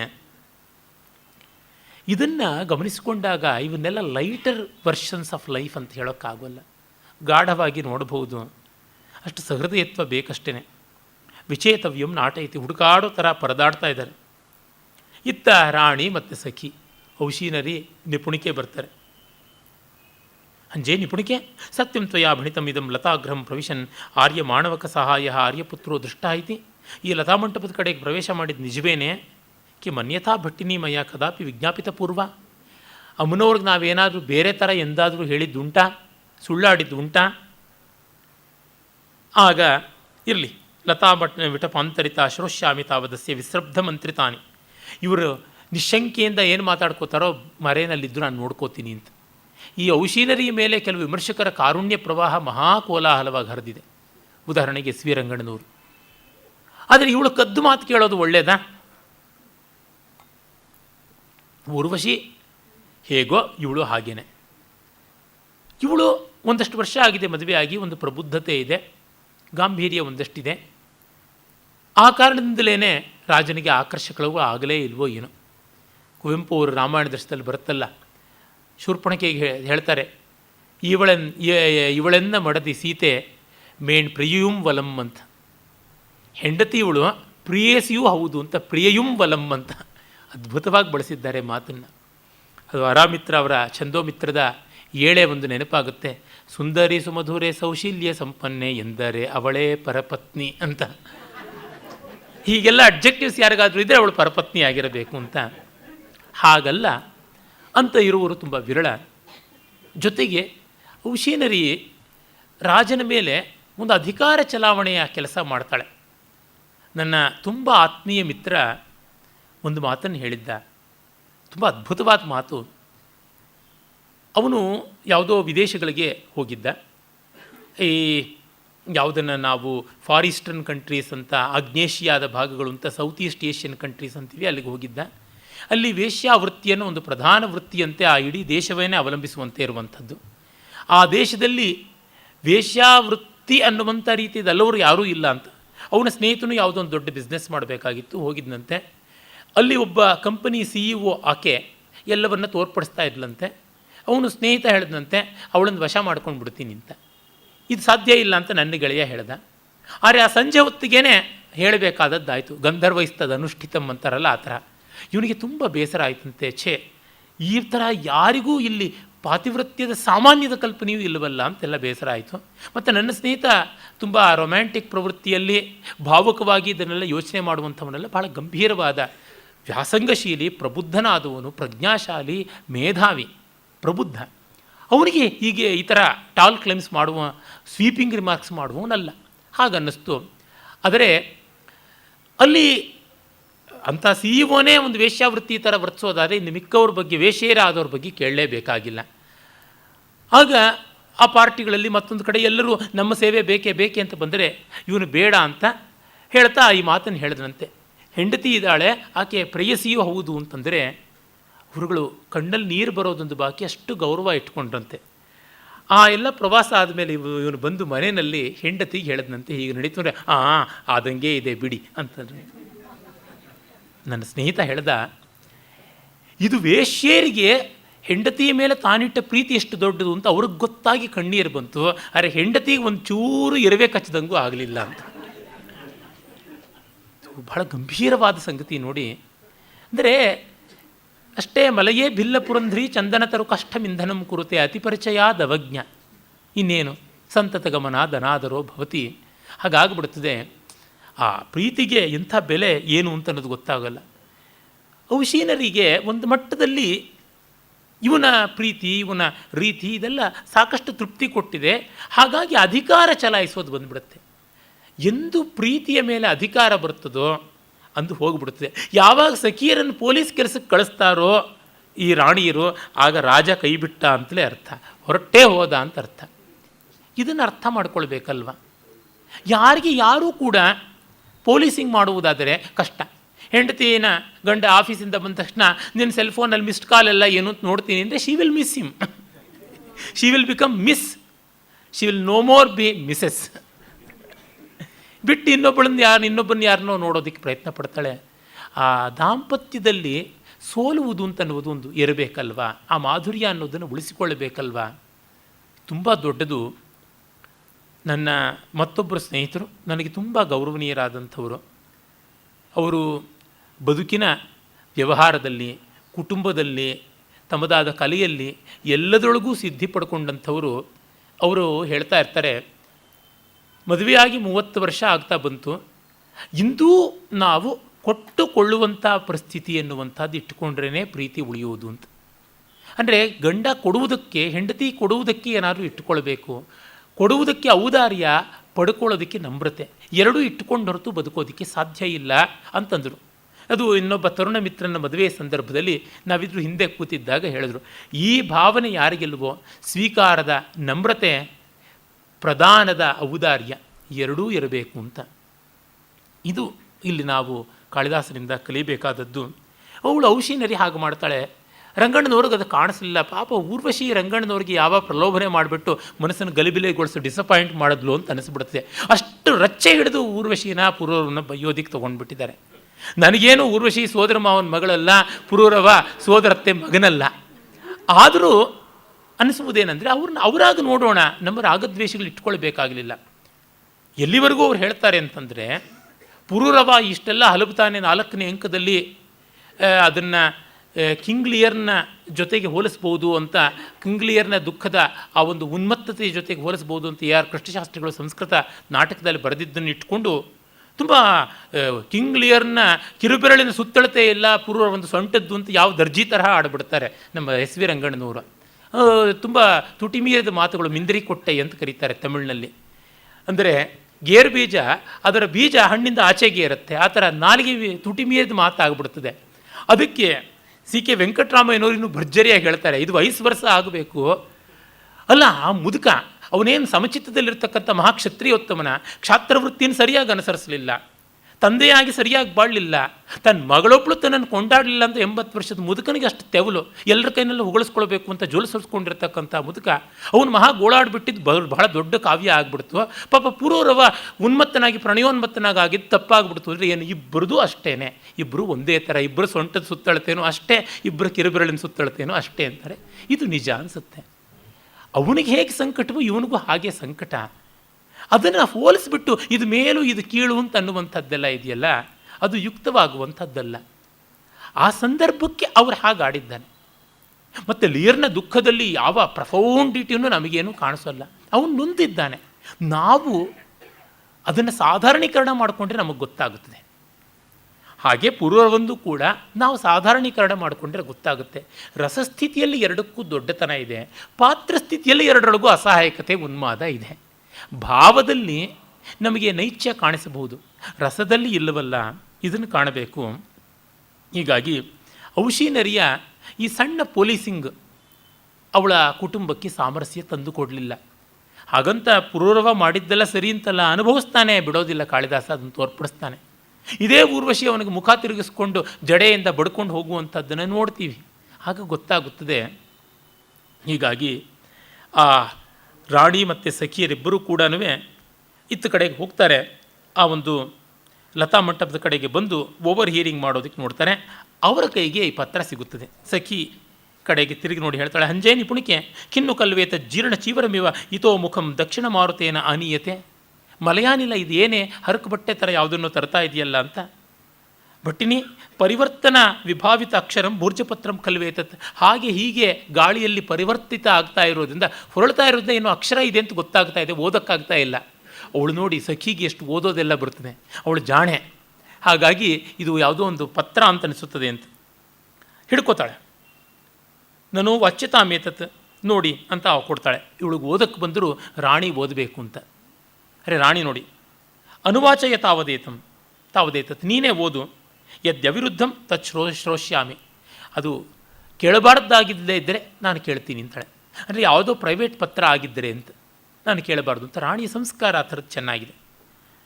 ಅವಳೆ ನೋಡ್ತಾನೆ ಹೇಳ್ತಾಳೆ, ಭಟ್ಟಿನಿ ತದೇವ ಕೌಲೀನಮಿವ ಪ್ರತಿಭಾತಿ, ಇದು ಅದೇ ಮೋಸ ಅಂತ ಅನಿಸುತ್ತೆ. ಭಟ್ಟಾರಕ ಮುದ್ದಿಶ್ಯ ಊರ್ವಶ್ಯ ಕಾವ್ಯಬಂಧ ಇತಿ ತರ್ಕಯಾಮಿ. ಆಹಾ, ಊರ್ವಶಿ ದೊಡ್ಡ ಕವಿತೆ ಬರೆದುಬಿಟ್ಟಿದ್ದಾಳೆ ನಮ್ಮ ಸ್ವಾಮಿಗೆ. ಆರ್ಯ ಮಾಣವಕ ಪ್ರಮಾದೇನ ಅವಯೋ ಹಸ್ತಮಾಗತ ಐತಿ. ಆ ವಿದೂಷಕನ ಪೆದ್ದತನದಿಂದ ನಮ್ಮ ಕೈಗೆ ಬಂದು ಬಿದ್ದಿರಬೇಕು ಅಂತ. ಗೃಹೀತಾರ್ಥಾತೇನ ಭವಾಮಿ. ಗೊತ್ತಾಯಿತು, ಇನ್ನು ಅದ್ರ ಮೇಲೆ ಜಾಸ್ತಿ ಗಾಸಿಪ್ ಬೇಡ ಅಂತಂದುಕೊಂಡು ಓದು ಅಂತಾಳೆ. ಓದ್ತಾಳೆ. ಕೇಳಿಬಿಟ್ಟು ಏಹಿ ಅನೇನೇವ ಉಪಾಯನೇನ ತಮ್ಮ ಅಪ್ಸರ ಕಾಮುಕಂ ಪ್ರೇಕ್ಷೆ. ಈ ಗಿಫ್ಟನ್ನೇ ಕೈನಲ್ಲಿ ಇಟ್ಕೊಂಡು ಆ ಅಪ್ಸರ ಕಾಮುಕನನ್ನು ನಾನು ನೋಡ್ತೀನಿ ಅಂತಾಳೆ. ಇದೆಲ್ಲ ಎಸ್ ವಿ ರಂಗಣ್ಣನವರು ಕಾಣಿಸಲೇ ಇಲ್ಲ. ಟಿಟ್ ಫಾರ್ ಟ್ಯಾಟ್ ಅನ್ನುವಂತೆ ರಾಣಿ ವರ್ತಿಸ್ತಾಳೆ. ಮತ್ತು ಅದು ಸಹಜ, ಆ ಪಾತ್ರಗಳಿಗೆ ಸರಿಯಾದದ್ದು. ನಾವು ಯಾವ ಪಾತ್ರಕ್ಕೂ ಸೈಡ್ ಮಾಡಬೇಕಾಗಿಲ್ಲ. ಕವಿ ಚೆನ್ನಾಗಿ ಬರೆದ್ನಾ ಇಲ್ವಾ ಅಂತ ನೋಡಬೇಕು. ಆಗ ಹೊರಟು ಬರ್ತಾರೆ. ಏನೇನು ಗಲಾಟೆ ಆಗುತ್ತೆ ಅನ್ನೋದನ್ನು ನಾಳೆ ನಾವು ನೋಡೋಣ. ನಮಸ್ಕಾರ.